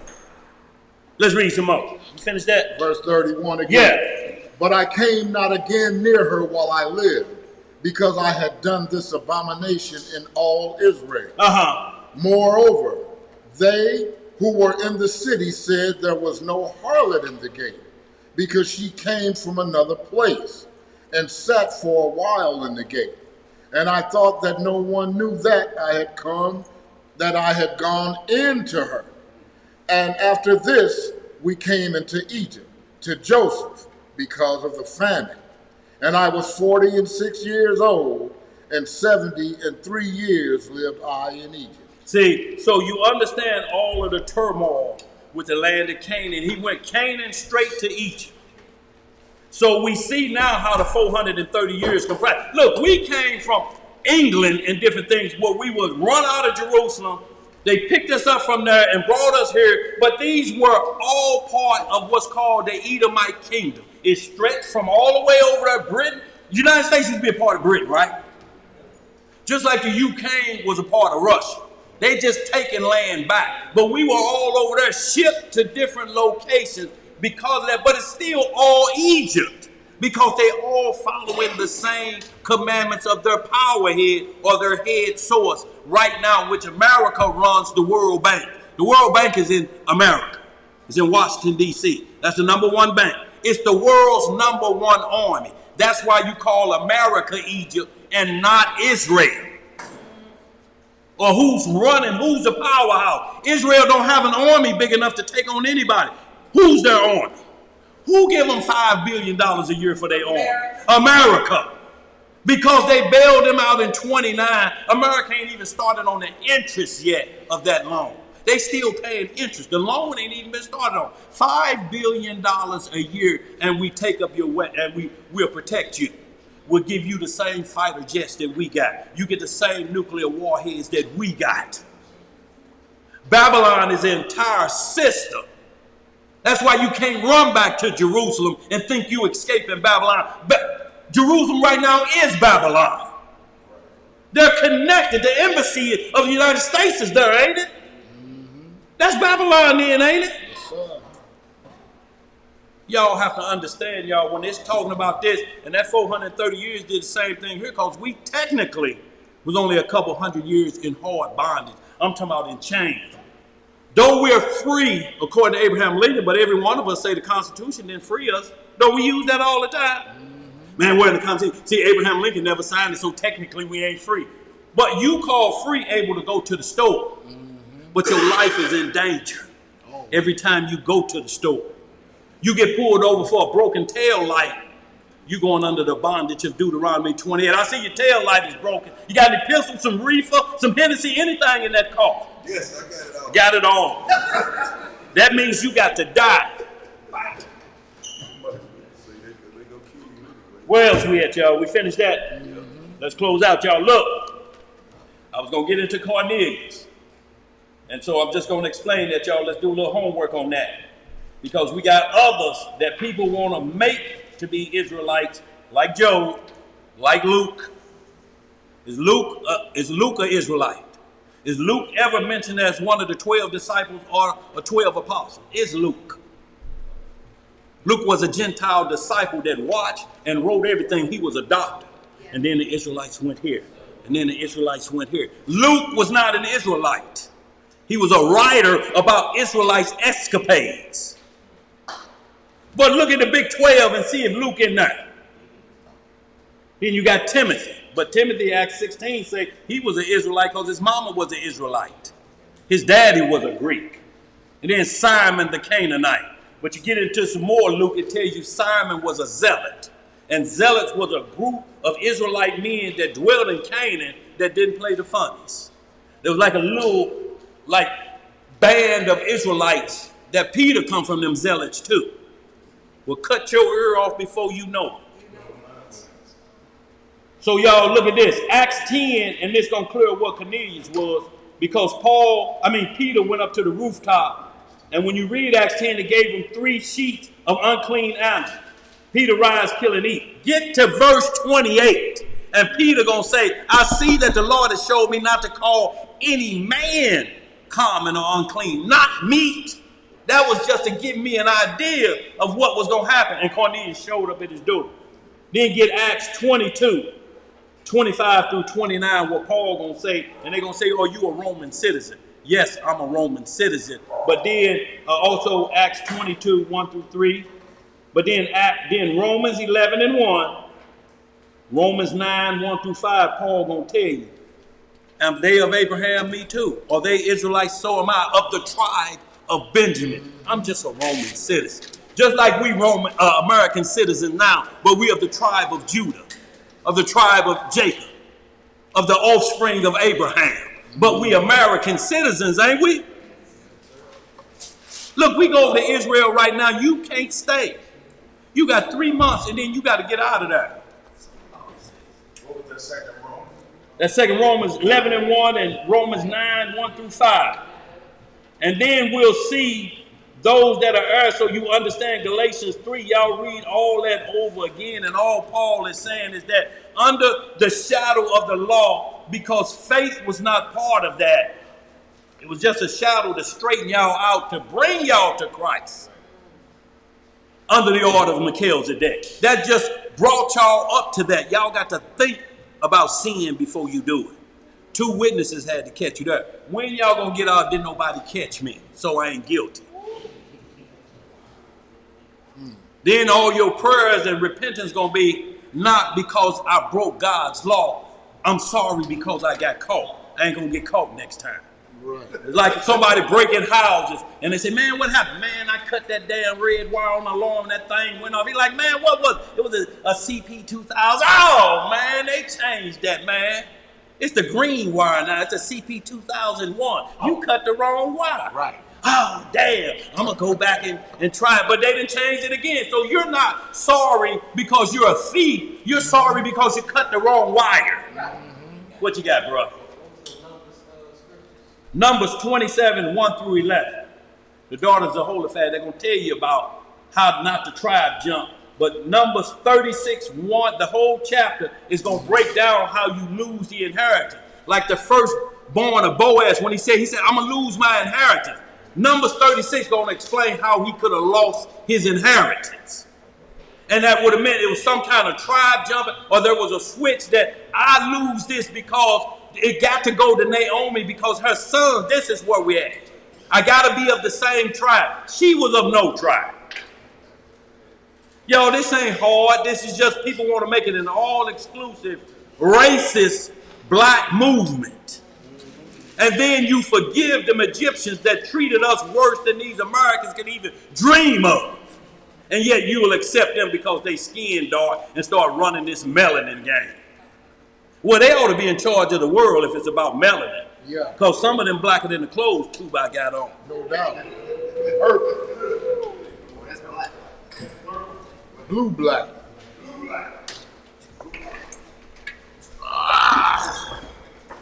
Hope we got some good understanding, y'all, today, family. Y'all, the Most High don't want us to be looking at nobody's nationality. What he wants to look at is obedience, whatever nation it comes from. Because everybody comes from who? Adam.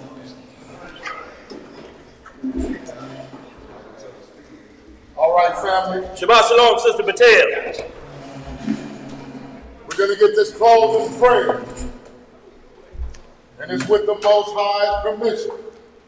And it's in the name of his only begotten and beloved Son. Yes, sir. Our Lord and Savior, Yahushua HaMashiach. And we know him as Jesus the Christ, y'all.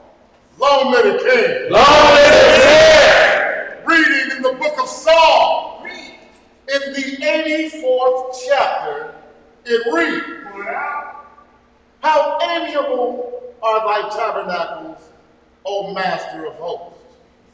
My soul longeth, yea, even fainteth for the courts of the Most High.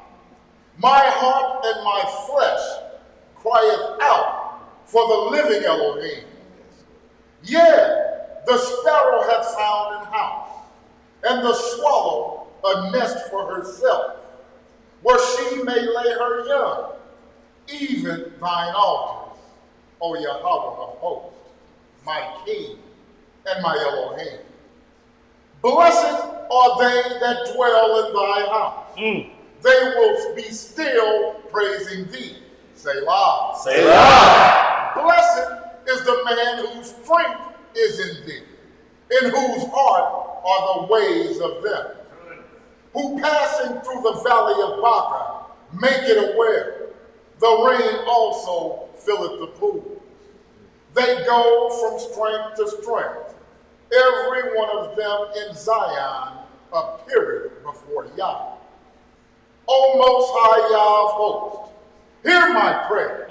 Give ear, O Elohim of Jacob. Selah. Selah. Behold, O Yah, our shield, and look upon the face of thine anointed. For a day in thy courts is better than 1,000. I had rather be a doorkeeper in the house of my Elohim than to dwell in the tents of wicked. For the Most High Yah is a sun and shield. Yahweh will give grace and glory. No good thing will he withhold from them that walk upright. O Yahweh of hosts, blessed is the man that trusteth in thee. Hallelujah! Say yeah! Y'all got a circle or two, y'all. We greatly appreciate it. Thank you, worldwide audience, for y'all continued support, y'all. Love y'all.